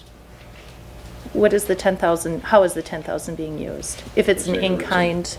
Mr. Chair, and board members, this is in-kind. We are not being compensated, but it's the amount of time that we have put in during our day-to-day work as superintendents to help coordinate this and organize it, and so we are not being compensated this month. Mr. Chair, Representative Sandsted. you're not being compensated, but you're asking for that amount in your overall ask? No? Okay. And then, Mr. Chair, expense number 9. Who is doing the evaluation? Is that an independent evaluation? Is that internal? How is that going to work?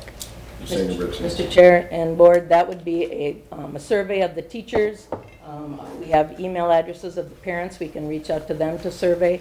We want to know from the teachers, how did they feel it went? Again, the numbers of students who arrived in the beginning. Did we have consistency with attendance throughout the camp? The standards that were met. So again, evaluating, was this a successful endeavor with grades 5 through 8? Thank you. Representative Lizagard.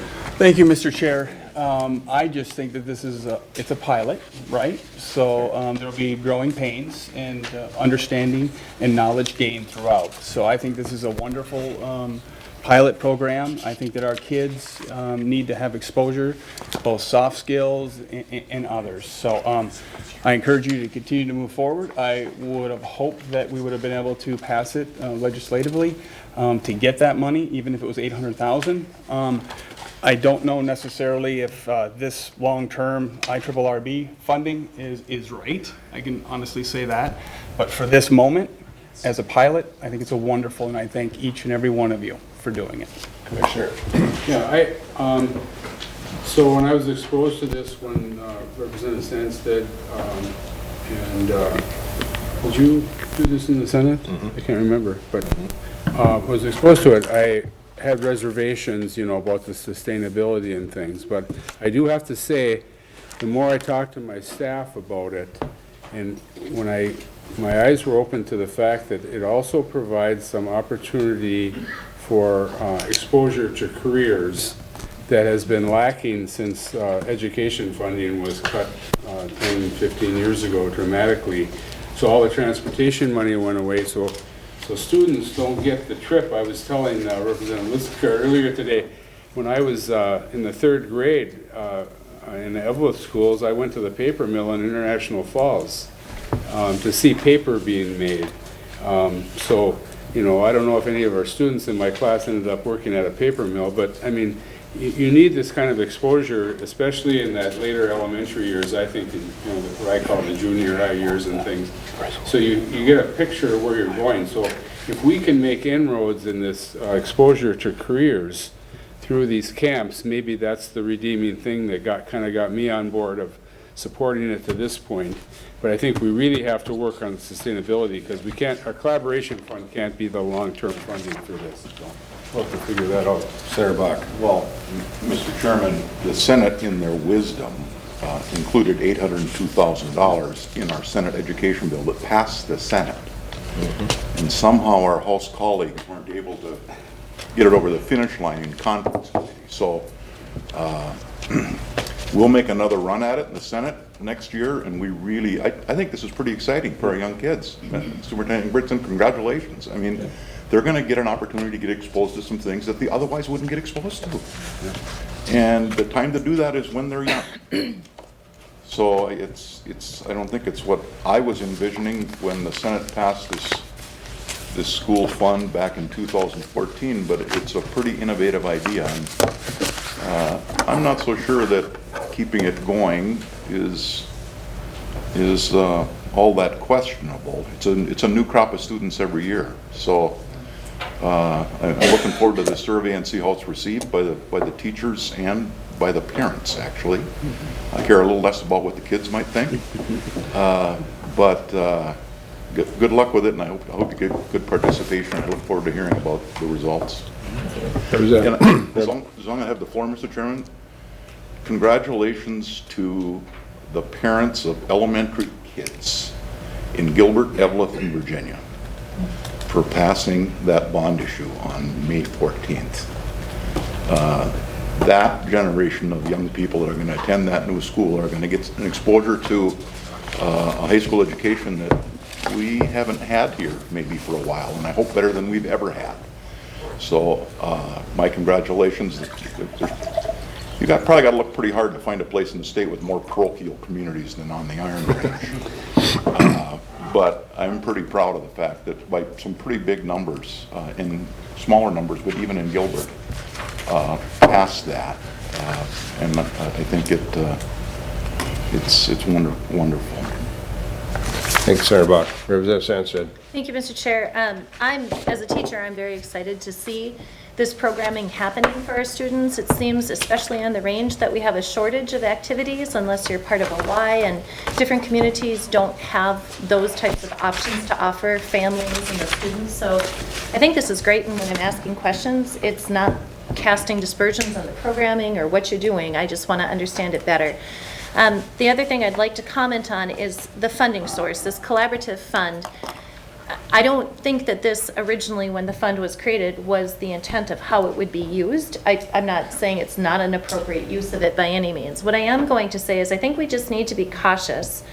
I know that there are schools, for example, Nashwauk-Keewatin, their elementary schools, their high schools, that students are packed in. The conditions, the standing water that I think Deputy Commissioner Metza saw, that is like in spaces that they have to use. I wouldn't put my kids in there. I wouldn't put my kids in those rooms at all. And the administration and the staff is working so hard, and there's going to be more asks coming forward on probably facility requests, either new facilities or major renovations. And I want to make sure that we have the money in the account when districts can start to find a way to collaborate to kind of solve these issues, that we've got the money there for them to do that, because it's expensive and it's going to become a real need real soon. Well, Mr. Chairman, to that point, I am going to be a no vote on any school district that brings a proposal here to just build a new building to replace an existing one. That is not what this account was created for. If a school district, Nashwauk-Keewatin or otherwise, wants a new school building, they should go to the voters for a referendum like Grand Rapids did. The state will pay a big chunk in debt service equalization aid, not so much for St. Louis County when they did it because of the level of tax capacity they have, but there is a way to get a new school building. You just convince the voters you need one. And it doesn't have to have this fund. If people want to keep doing what they're doing in their community, then have a referendum and pay for it. Appropriate. Thank you, Mr. Chair. Go ahead. Senator Thomasoni. Well, go ahead. She's brought up to this point. Go ahead. Senator Representative Sandsted. Absolutely. I think a referendum is appropriate, but you know, we have used funds out of this to support some of those activities, and I just want to make sure that we have that intact.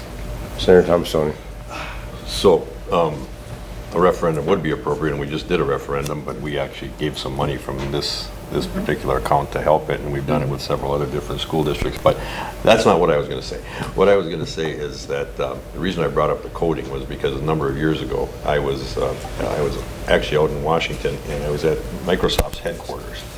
And now, I don't know if it's still the situation today, but at the time, they were telling us that 1 million jobs go unfulfilled every year because they don't have enough coders.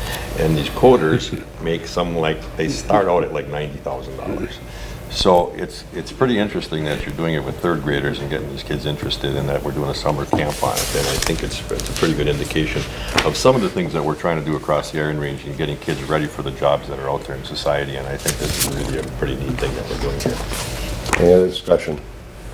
Liz Lagarde moves House file. Resolution 19030, second by Bach. All in favor, say aye. Aye. Aye. Opposed, same sign. Motion carried. Thank you. Number 10, FY20 budget. Mr. Buska and Mr. Scruffy.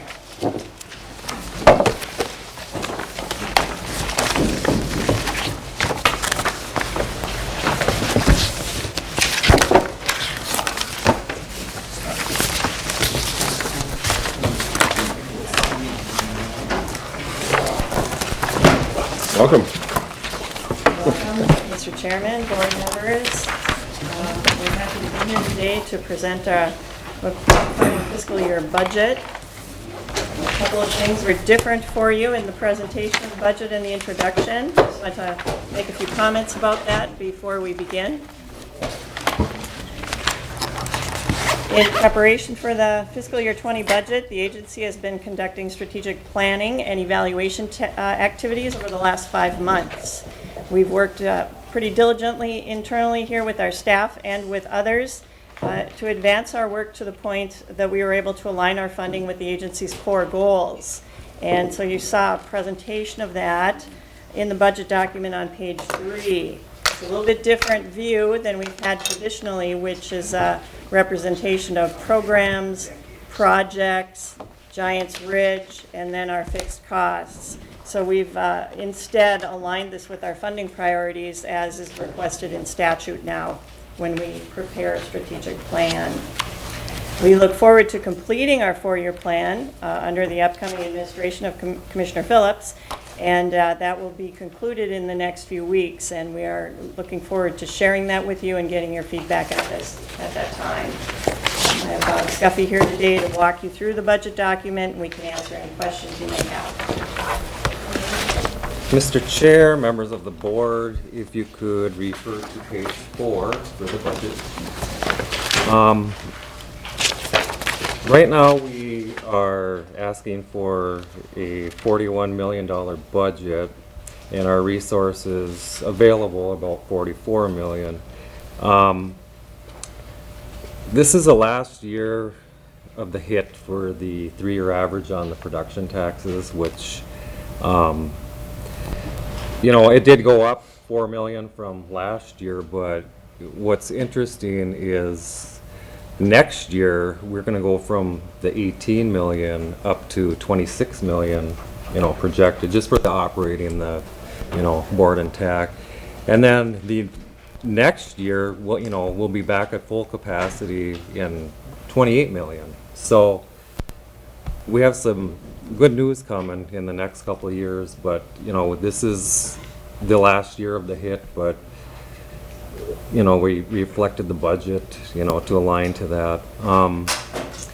So right now we're projecting a carry forward in at about 8.8 million.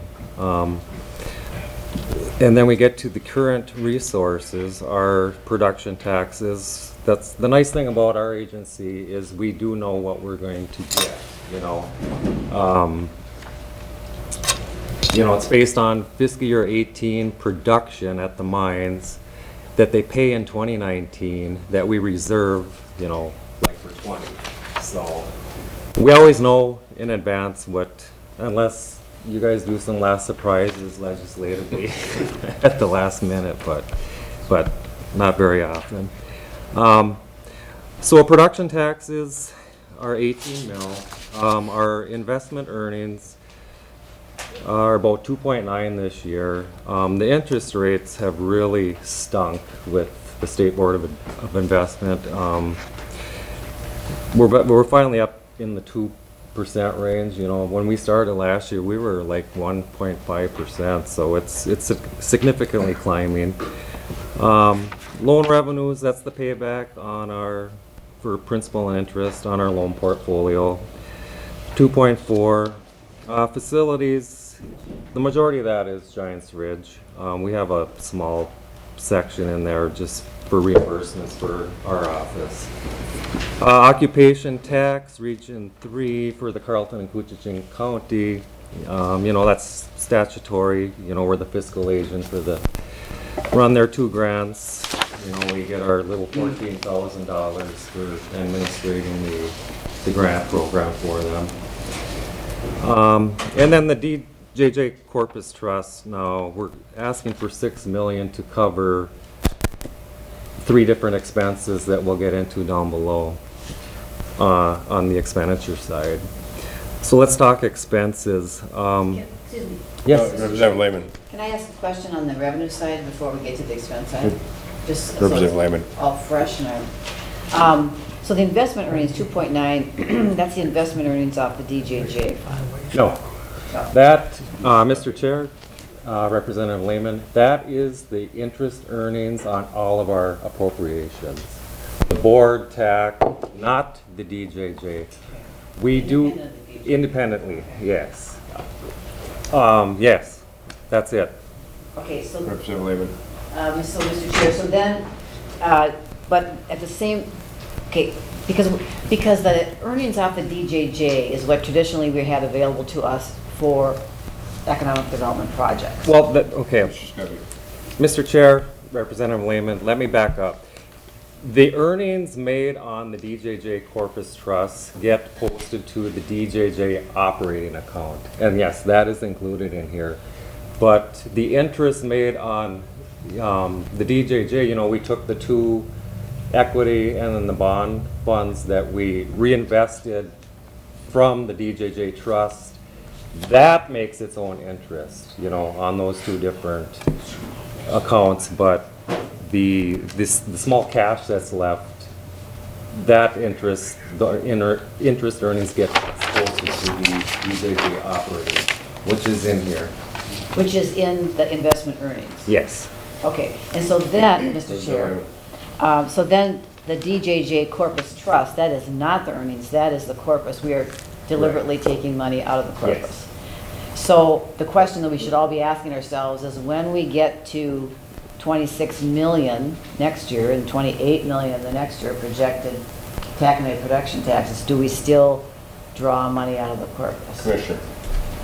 Sure, I hope we don't ever have to draw it out again if we don't have any unfortunate years. I think this might possibly be the last year we get asked for it. And I would say, when you say the earnings, so back in my history here, all the earnings from the DJJ came to here for development projects and things. And there was a point in time, apparently, somebody took some of the money and said, no, those earnings are gonna roll over, and we only get the earnings off a small portion of the DJJ. But if you looked at the overall fund, the 100 and what million or 150 million or whatever it is, we are still underspending the true earnings of it. We're not dipping into the principal. Yeah, we really aren't. It looks like we are because they only allow us now to get at a little small portion of the earnings. It used to be about $5 million. I know, it was. We took $5 million for loans every year when I worked here before. So it's set up differently now. And I share, I've told Senator Block this, and I don't think you and I have had this conversation. I share the thing. We do not want to seriously erode the DJJ fund so we don't have resources when we have an opportunity. So I'm on board with all of that, but we've also been trying to manage our way through some really rough times financially and keeping our budget even going down somewhat, but not devastating the operating budget so we don't offer programming, because I'd have a hard time, you know, keeping the staff if we don't have programs to offer, you know. So we've been very frugal about how we do this, and we're willing to talk about, because of the legislative audit, we've done new kinds of way we look at the effectiveness of our programs. So it's hard to, when a program's really effective, to say, you know, we want to get rid of it. So that's why we've been very cautious about dipping into the DJJ funds. And I think this is a reasonable ask this year, and hopefully we don't have to do it again. You know, if we're up that much, we shouldn't have to. Representative Lehman. One last question then, because, so now we're taking some of the DJJ corpus and we're putting it in equity, so we get more return. Does anybody, Bob, maybe have an idea of what our average return is currently on the trust, on the corpus? Well, Mr. Chair, Representative Lehman, I had our principal accounting officer do just for the past year. And we just wanted to see, you know, based on, because the board approved 12 million for the year, and we just used a year. So, you know, basically taking the balance, there was like 195 million. Payments out of 336, production taxes that came in 3.1, you know, receipts 2 million, revenue, investment revenues of 14 million, left a balance of like 215 million. And then with the board approval of the $12 million projects that we did over the past year, you know, we're still getting a return of 7.6 million. So it's significant. Somebody get their calculator Well, out just- there. Mr. Chairman, if I may just interject. So just if you use a back of a napkin kind of accounting, you said the money in from the taconite production was 3.1 million? Yeah. And we still raised the DJJ bottom line after taking 12 million out by 7.6 million. And so now we are, Representative Mr. Eveleth. Chair, I'm sorry. So now, just trying to get a handle on where we are with the Corpus. Is the Corpus City right now in excess of $200 million?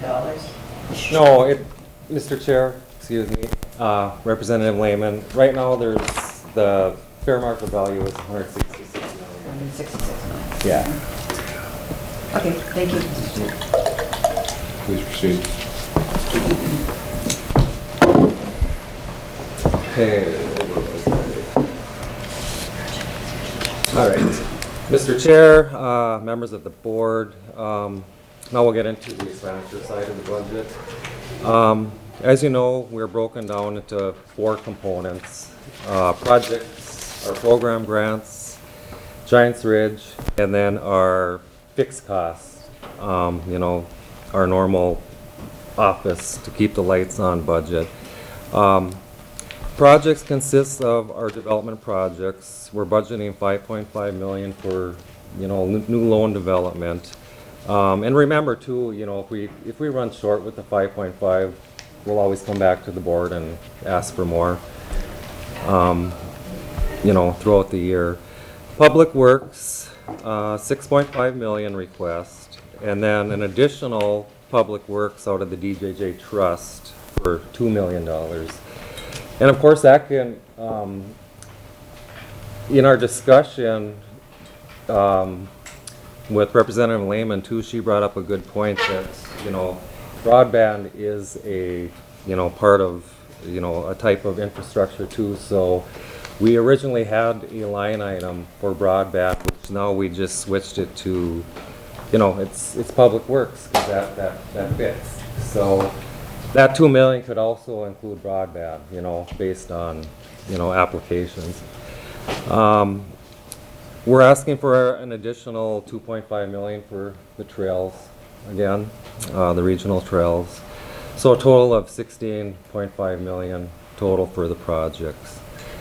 Programs, that's, as I mentioned, our program grants. And the narrative really outlines, you know, individual programs, which I'll still go through them, but, you know, starting on page 6, you know, it gives a little outline of all of our programs in more detail and a better understanding. Senator Buck. Mr. Chairman, Mr. Scuffy, before we move off page 4. Okay. We just came off of a pretty difficult legislative session where we built a state budget that's not sustainable over the long haul. We used $491 million out of the state's budget reserve to cover the spending in the tails. I would not have done that. I would have been in the room.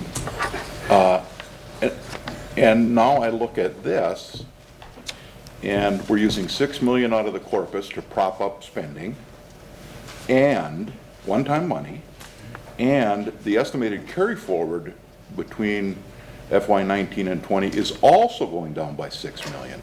So it looks to me like this thing is out of balance by about $12 million. I mean, that's a lot of money.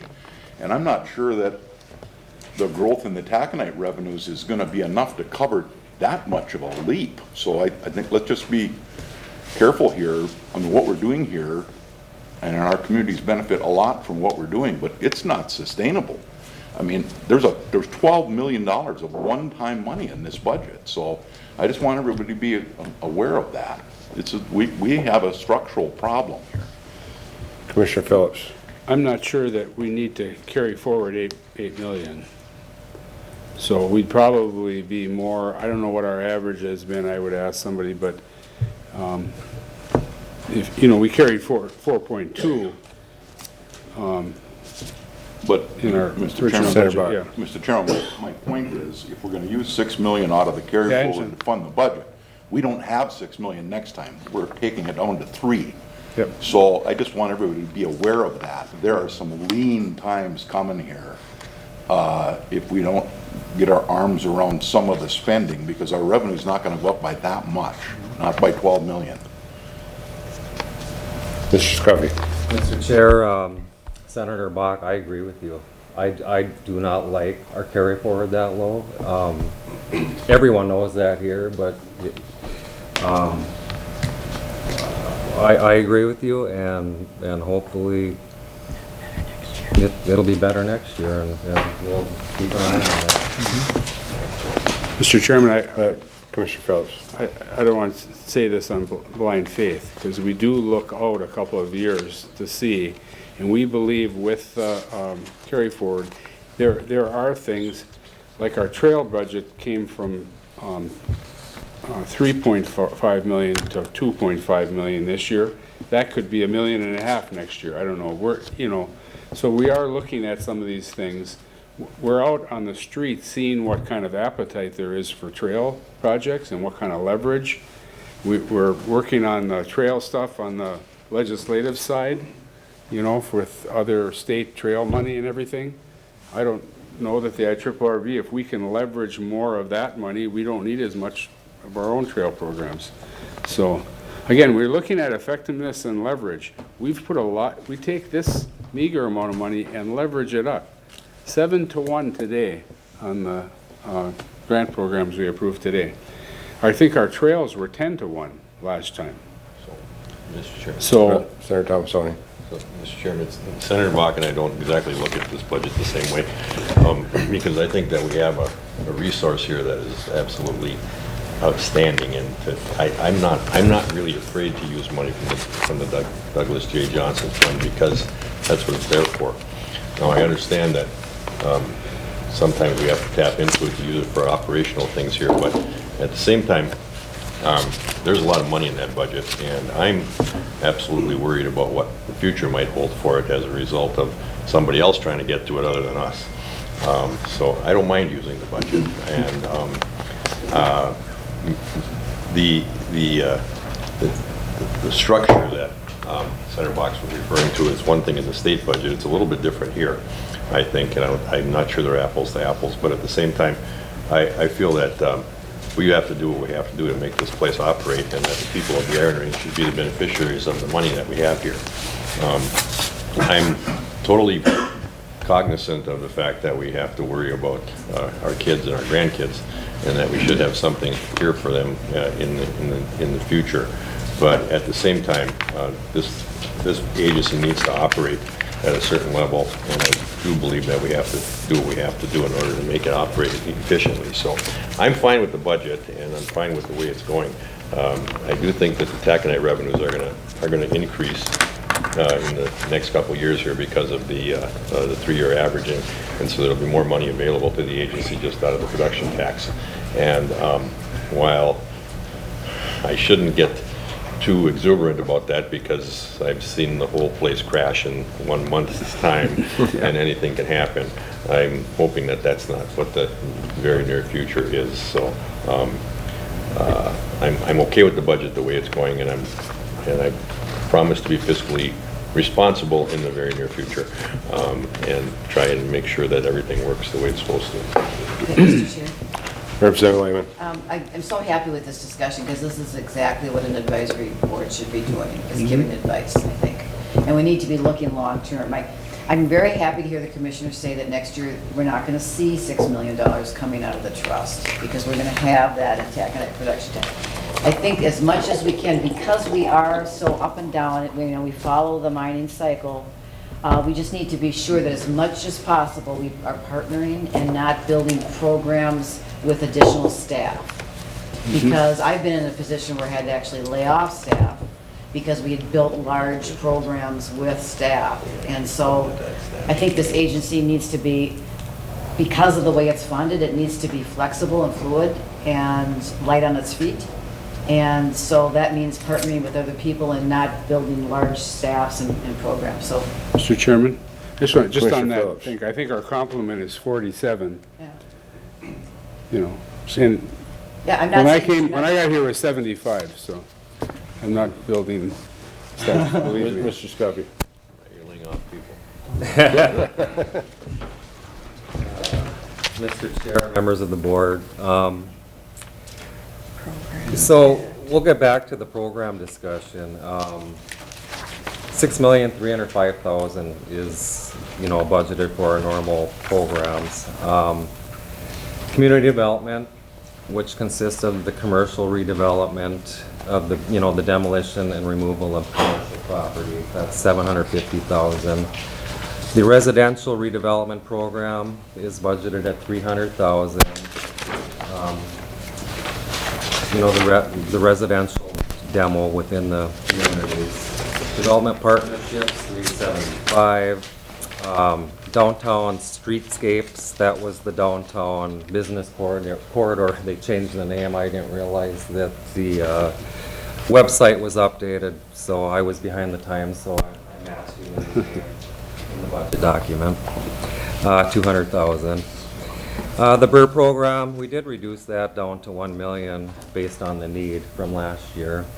And then EDA partnership pilot is a new initiative in this budget since we even met.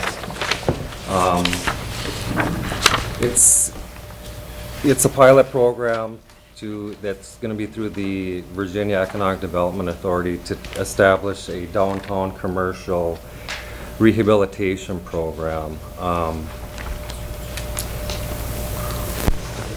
Mr. Chairman,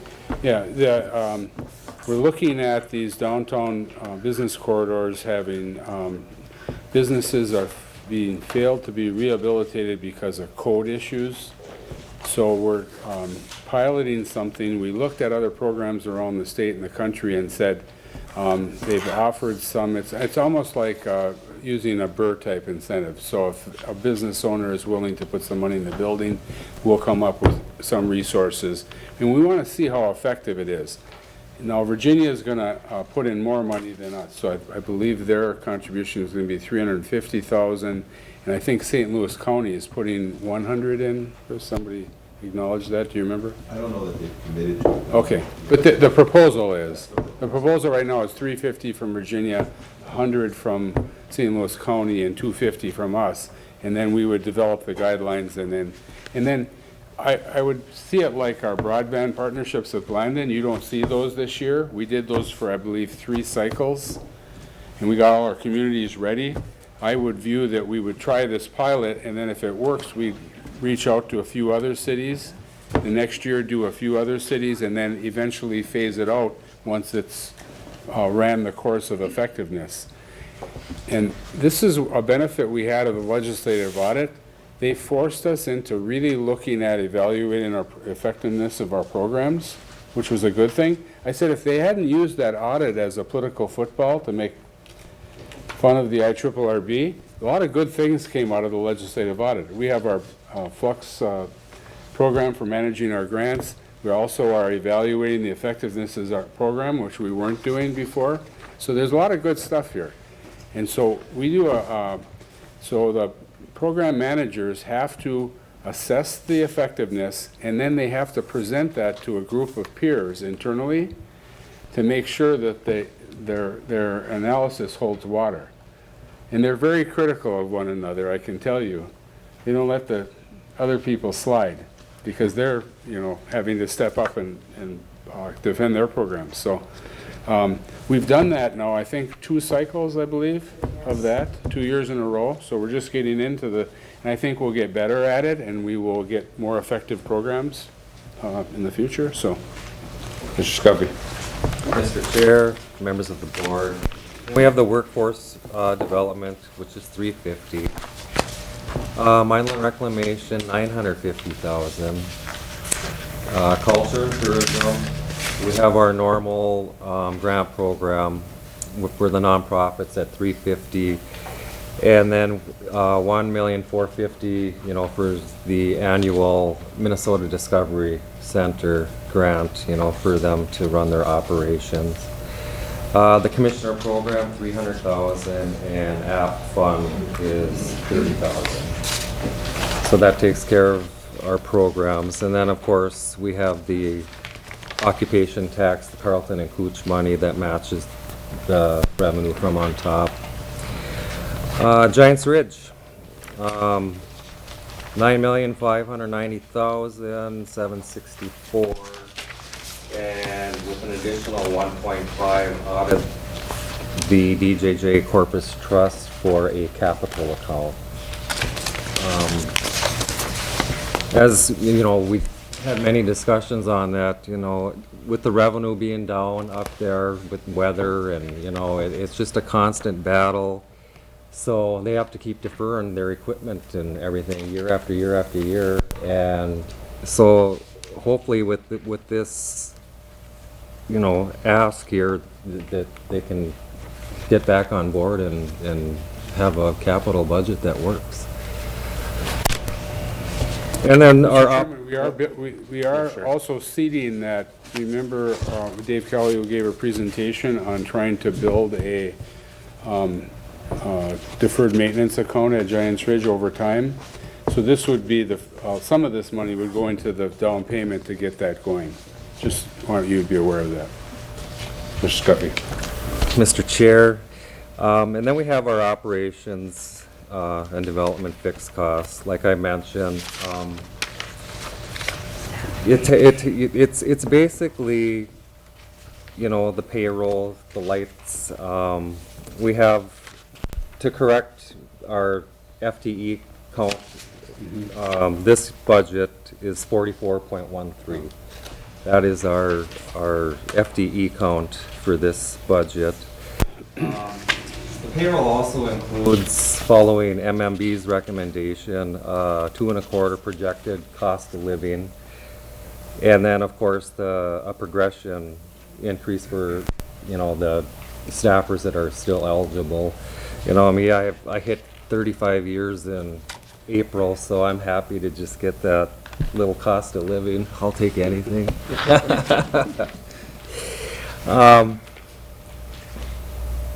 And then 6.8 insurance increase is part of the payroll. You know, and then and just our basic cost to keep the lights on and, you know, run for us to do our work. So that's our $41 million budget. So is there any more questions? Questions, Representative Lehman? I got two questions. On the Milan rec, I see that going up, you know, 575 this year, and next year 950,000. So what's happening at Milan Rec? Mr. Chair, Representative Lehman, I have Linda's budget sheet in front of me, and Facility renovation. No, that's. Mr. Chairman, while they're looking that up, I believe we did roll Wrench and Vision partnership. We rolled a bunch of mining related things into one budget, so that's, you can't look at apples and apples on that one from previous years. Oh, Is that correct? I thought Laurentian was always. It is. Yeah. No, but we wrote something else. Mr. Chair, Representative Lehman, yes. LVP went up, it was 219, and now they're asking for 350. So they did raise it. They have a new research, data, and mining planning incentive. The dig is 100,000. Emergency repairs, 220,000. And then mine pit access, you know, like for beaches, etc., was 100,000, and 20,000 for fish stocking. So that's what totals the 950. It sounds like some. Representative Lehman? Mr. Chair, sorry, some one-time money in emergency repairs. I don't know what that is, but. Mr. Chairman, I believe that some of that is the growth chamber remodel to make the space usable for things. I can follow up with Linda to find out what's going on. And then, of course, I have to ask my Giants Ridge questions, because I don't think we've ever had such low operating revenues at $3 million, yikes, $3,900,000. And I'm just looking back at 2019, 18, 19, probably had one of the best winters, if you like snow. We had lots of it. So I'm wondering, is that the golf? Is it the skiing? What's down? Mr. Scuffy. Mr. Chair, I have Dave Callio behind me, and he's their chief accountant up there, and I'd like to invite him up to talk a little more about it. Sure. If you don't mind.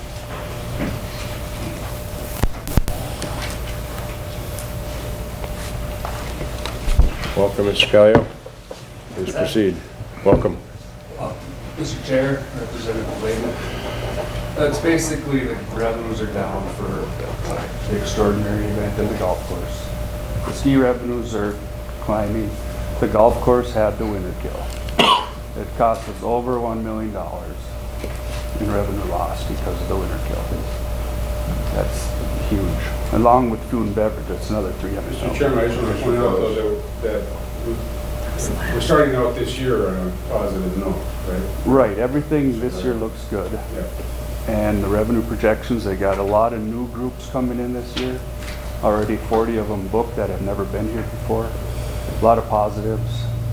The ski revenue, that, if you analyze it, continues to climb slowly. The operations of Giants Ridge, over the years, you know, we know that's been climbing the operating loss. When I look at it, I separate everything. You take the projects out, you take the capital out.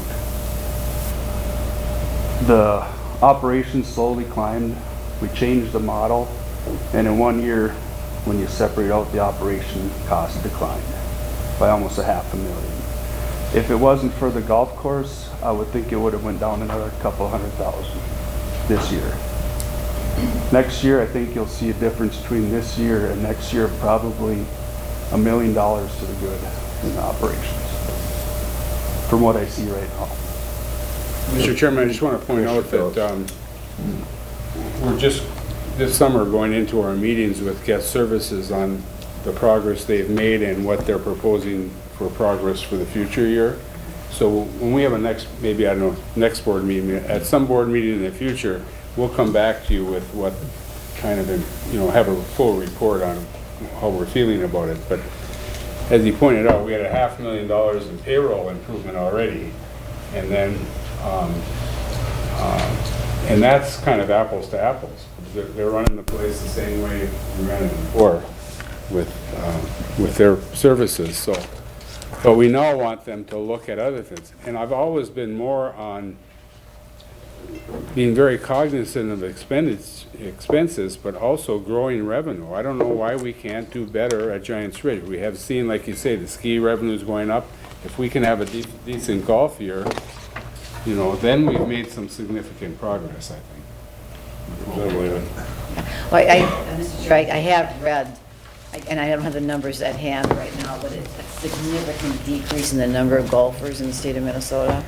I mean, from the time that Giants Ridge was built out to today, it's just a significant drop. Young people are just not taking up golf anymore, so it's a struggle. And I know the ski hill never quite paid for itself. I don't know where it is now. Can I just ask? Sure. If you look, is the ski hill paying for itself yet?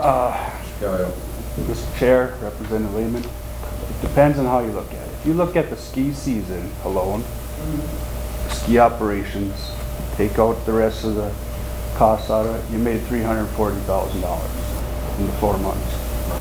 Now you got the rest of the 8 months that gets charged off. It's not really ski anymore, it's called recreation. So now you got the bike trails, the summer rentals, the bike rentals, everything is a recreation department. So when you start breaking it down, the ski hill turned a profit $80,000 more than last year for the same time period. That's net. That's not revenue, that's net. So it's definitely going in the right direction. And then I judge it by people too, because even with the golf courses down last year, the amount of people that came to Giants Ridge only changed by maybe 500 people that we can account for. You're up at the 110,000 visitor mark. Last year, you're just a hair over it. This year, if you don't have any of the golf problems, you're probably going to be closer to 125,000 people. That's visitors that we can account for. So you got to look at it different ways to see if it's improving or not improving. It's not just the dollars going up, because most of the dollars increases and changes year to year is project or capital. I mean, there's over 50 capital and projects in this budget for this year, which is high. That's a lot of projects for a staff to do. Mr. Chairman, I just want to point out too that we're hoping the high-speed lifts, the detachable lifts, will help us on the mountain bike. We haven't even hardly seen any mountain bike revenue yet, but we should start seeing that this year. And that's another return we can get off the expenditure we put in those lifts. If we just get them for the winter, if we can use them year-round and get revenue from them for the gravity feed mountain bike trails that we've put in, that's more return. And I always caution people, we're not going to do this every year. So about 3.5 years ago, we did an economic impact study on Giants Ridge. Just in the local zip codes, about $44 million worth of economic impact annually. And the subsidy at that time, non-capital, I believe, was $1.2 million or something north of $1 million. And I remember the numbers so distinctly because they were on the front page of the Star Tribune about every week, you know, coming. And so we did the economic impact study, and the local taxes paid just to the local units of government from the private investment up there of $45 million are more than our annual investment. So it's 2.1, I believe was the number, 2.2. So what I said at the time, we want to drive that economic impact up. That's the important number. So how is Giants Ridge adding? Because Representative Lisgar reminds me, I wonder what the East Range would look like if we hadn't done the Giants Ridge project. You know, if LTV would have shut down, we hadn't done Giants Ridge, what would it look like over there right now? So this is a vital part of our thing. We can't just, but I know we have to make it operationally more responsible and reduce costs and increase revenues and everything, but we gotta drive that economic impact up. If it was 44 3 years ago, I'm hoping we'll do another analysis in a couple more years when we get guest services have their feet under them a little better. I hope it's $50, $60 million a year. And I said at the groundbreaker at the event we had, why can't it be 100? I don't know. I mean, if we play our cards right and we make the right investments and gain control of some more of the revenue stream. I know that was one of the problems up there. We had all the cost drivers and everybody else had all the profit drivers on the property, and we're trying to rein those in now. So I'm optimistic about Giants Ridge. I know that's not a popular position sometimes, but I think that place it's delivered quite a bit of economic benefit, and I think it can deliver a lot more over time if we play our cards right. Yeah, Mr. Chair, that's good to hear. I mean, it's just important that we have goals, you know, measurable goals that we want to get to, and it sounds like the trend lines on the operational costs are going in the right direction, and that's what we were trying to achieve with this private entity, I would say, not having state employees as a part of the overhead. So that's good to hear. I just want to stay on top of that and make sure that we all love Giants Ridge, we all love the economic benefit, but we have to make sure that we're responsible with the public dollars that are going into it, so. Thank you. Representative Sandsted. Thank you, Mr. Chair. On Giants Ridge, I think it was at our budget meeting last year that Representative Lehman had asked a meeting specifically on Giants Ridge, and one of the questions I had that was going to be answered at that meeting, and we didn't have the meeting, was I was looking for a breakdown on the ski as to how much of the revenue was coming in from local population versus outstate population, and if we had any information on that. We didn't then. Do you have any more of that information now? Mr. Chair, Representative Sandsted, we have the season pass stuff with your majority of it's local. That's at about $343,000 for this fiscal year. That's up $100,000 from the previous year. I don't specifically have where the rest of it comes from, but I might be able to find out. They do have ways, because a lot of it's online now, you can buy it, so we can have someone look into that. Mr. Chair? Representative Sandsted. The reason I'm asking is we had a conversation last year around advertisement and targeting our advertisement if we had an idea of, where our revenue was coming from specifically, maybe those dollars could be targeted in a way that might drive that up a little bit, our revenues up. Oh, Representative Sampson. I have questions in other areas. Do you want to take it as a section at a time, or? Let's go to Representative Lewisburg first. Thank you, Mr. Chair. I would just say that we are truly blessed to have Giants Ridge in our region. Has it been operating at a high level the whole time? No. Could have we made capital investments years ago so they didn't stack up on us? Probably.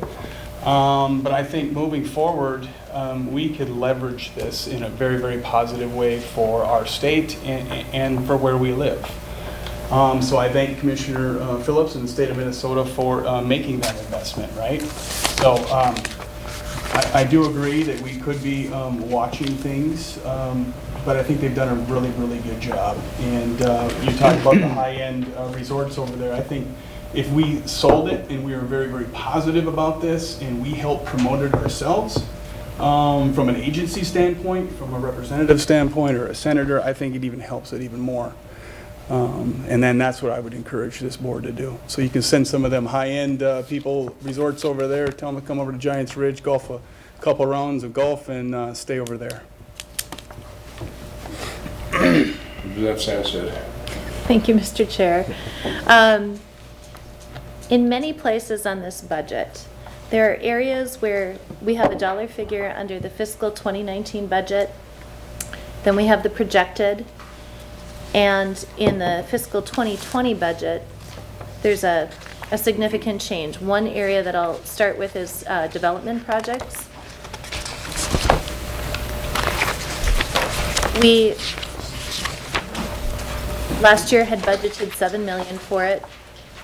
At the end of this month, we figured we'll have spent somewhere about 3.9 roughly. Mm-hmm. And then looking forward, we're putting in 5.5. So we're increasing, it's less than what we had done a year ago. We're increasing what we actually are coming in at the end of this year.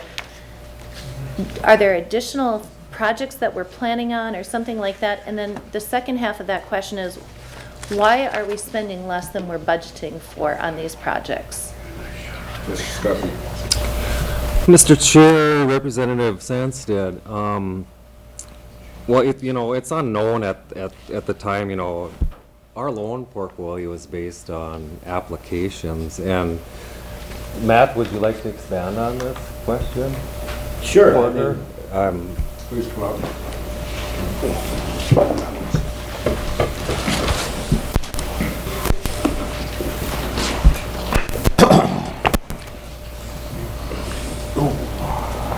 Chair. Dave was there. Mr. Schoberg. Matt Schoberg. To answer your question, I think this year we had a historically low level of loan projects, as Bob was saying. It's by demand, and if you compare year on year, this past year with about $4 million was lower than it typically is.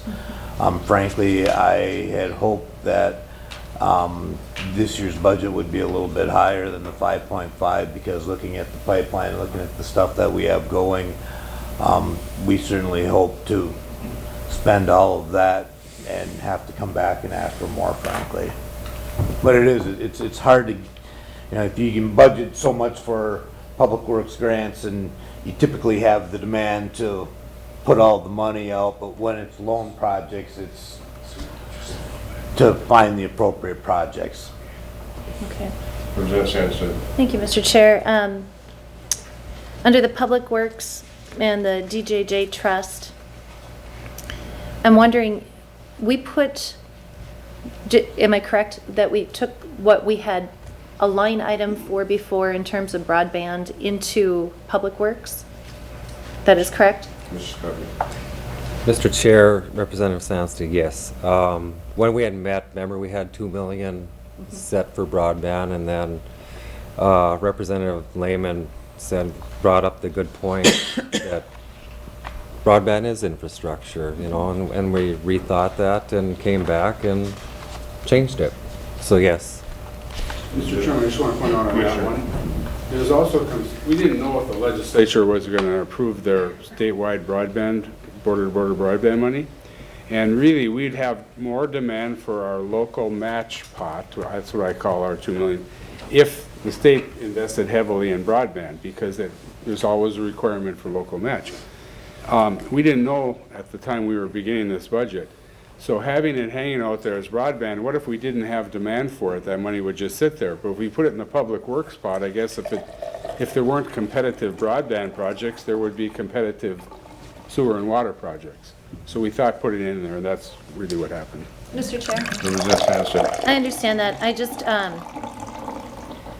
as I have spent time, down in St. Paul, and I listen to my constituency and really look at economic development, broadband is the one thing that is holding us back in this area in so many ways. It is it is infrastructure without a doubt, but it's what we're lacking in so many areas. And I'm hesitant. I'd like to see that there's a way that we could have broadband earmarked for that money to be used specifically for build out of broadband projects and to bolster our economic development by putting that infrastructure in there.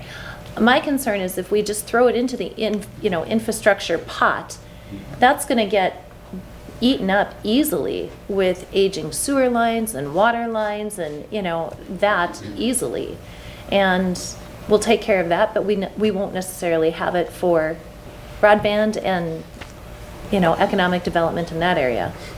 Commissioner. Mr. Chairman, broadband projects are fairly expensive, and they will require, like I mentioned, border broadband money, and the providers put in significant investment.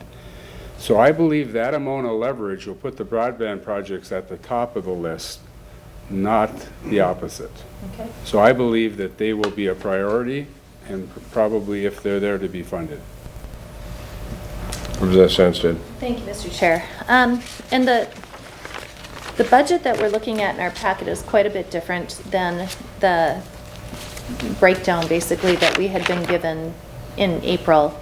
In our April packet that we had seen, or the legislators had been given to kind of preview the budget or whatever, there was an expense for an individual who had received a severance and had been brought back for 6 months, then an additional year.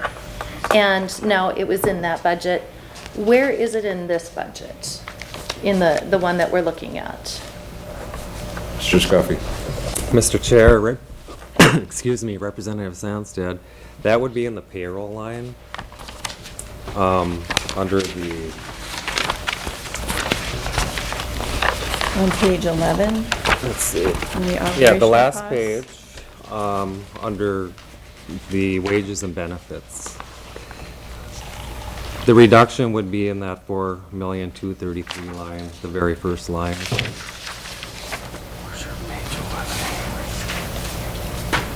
Go one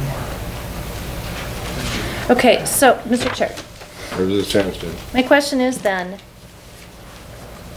are we continuing to have that individual as part of the IRRB after having received a retirement package, a severance package, and it'll be 2 additional years then continuing to be brought back on? And I think the commissioner's word to us was it was just short term, it was 6 months, then without notice it was a year, and now we're looking at an additional year. Mr. Scuffy. Mr. Chair, Representative Sandsted, that position will be done on July 31st. It is not budgeted, and it's known to everybody that it's finished. It's 1 month. It's 1 month into the fiscal year to follow that contract, and we talked about that in the cities, and that's what we did. We came back, and it's the year went to the 1 month to fulfill the current contract, and that's what this budget reflects. Representative Sandsted. Thank you, Mr. Chair. Will it be covered under any type of different contract going forward, or is it we're done? Mr. Scuffy, I'll comment on that. the state of Minnesota in their agencies has a program called the PRO program. They recommend if you have part-time hires with expertise in an area to your agency, that you hire people temporarily that come out of retirement because they have that expertise. So it may happen or it may not. But that's a program. I've checked with several agencies. They use it a lot, and they use it to save money because they don't have to put a full-time FTE on. They don't have to worry about benefits or any of that other stuff. They can hire a person with expertise in that area to work that area. Mr. Chair. Representative Sandstead. Under that scenario, do those individuals typically receive severance packages then? Representative Sandstead, I have no idea on that. But I do know that it's recommended by the agencies. Commissioner Phillips. Mr. Chair, we don't know the answer to that because we don't have access to the information on who's been hired at other agencies. But I would tell you, we did not put the individual in question on the PRO plan before we talked to management and budget to see if there was any problem with that person getting an early retirement incentive. And they said the two things are not tied together whatsoever. Now, the decision here was more, we were going to move that individual from half-time to a quarter time because this has been a handoff from that individual to Linda on the mining issues. So we were envisioning slowly weaning it, and we just made the decision when there was some concern about this that quarter time's 11 hours or something we're talking. So we decided just to end it right there.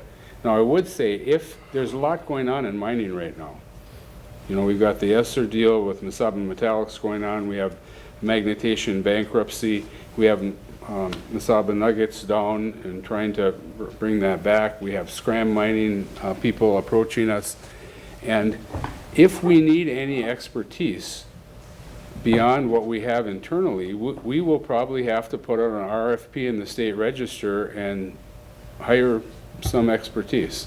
But we do not have a PRO plan or anything to bring any employees back at this time. And I would assure you, even though I might not have to do this, I would not do it without coming back to the board and having a discussion about it. Okay? We're pretty transparent here about this stuff, so. Mr. Chairman, you don't have to bring that request back to the board from me. I can just tell you, state agencies do this all the time. Cops retire at 50 years old and they work another 10 years, drawing their pension, doing something else. I mean, this is common across state government. School superintendents, I mean, who doesn't more than school superintendents? My goodness. You can't tell if they even retired because they keep working for another district. I mean, and there, to the commissioner's point, there is a lot going on out there relative to potential mining opportunities. And I don't know what the future of HIPTAC is going to be, but I hope heck we got some people at this agency that we can employ to make sure that HIPTAC makes the transition beyond their current mine plan. I mean, there's plenty to do. No, but Mr. Chairman, I just got a call from the governor's office, and they want to have us sit in on talking about the state's support for the Sioux locks. And the only person here that has any experience in that is the one that is going to be done on July 31st. So I told them they better get the meeting scheduled pretty soon. So I'm worried that we're going to bump into this down the road, but we'll just take it one day at a time and see what happens. Mr. Chair. Representative Sandstead. Under professional technical services, we had 401,500, and we're projected to spend 260,000, almost 261, and next year we're up to 496.5. Again, if we're so under there, we're budgeting more than we had even budgeted the year prior, and we haven't even spent half that. Why the dollar figure? Mr. Chair, Representative Sandstead, we have a lot going on.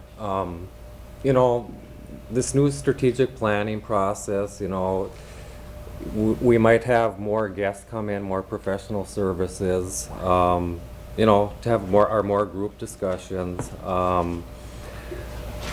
The growth chamber, you know, with the shade house and everything, is going to need more architectural work, and that's under a PT.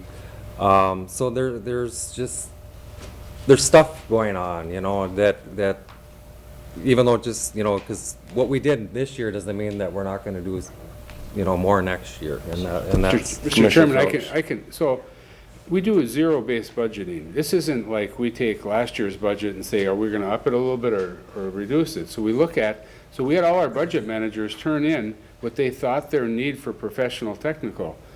And Bob brought up some good points. So we are also looking at, you know, we have issues at Giants Ridge with the, we were proposing some kind of Nordic Center over by the hotel, and the hotel's struggling, so we're probably going to spend some time looking at that whole situation to see if we could save some money by doing something different. So again, professional technical people.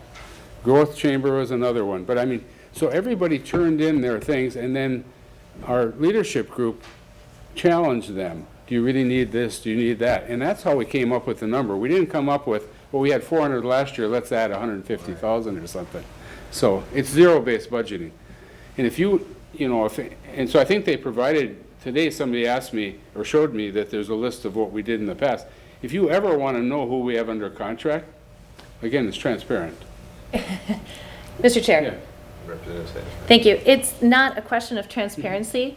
My question is, we budgeted X amount. We spent just about half of that.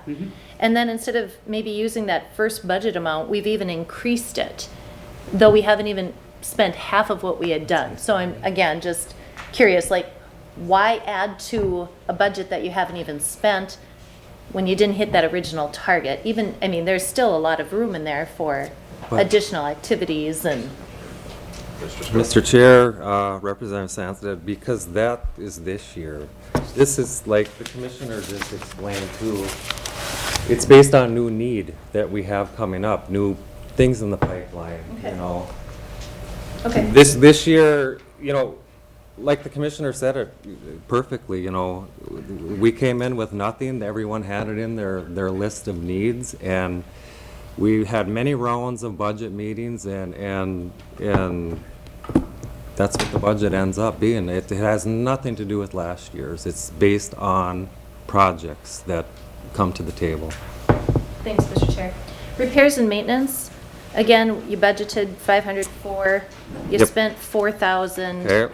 Next year, you're asking for almost $1 million.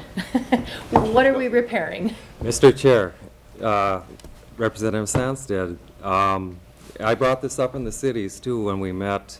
Our HVAC system is completely shot here in this building. And there's an extra $450,000 now that will be going out for bid through REX very, very shortly, as soon as the budget's approved.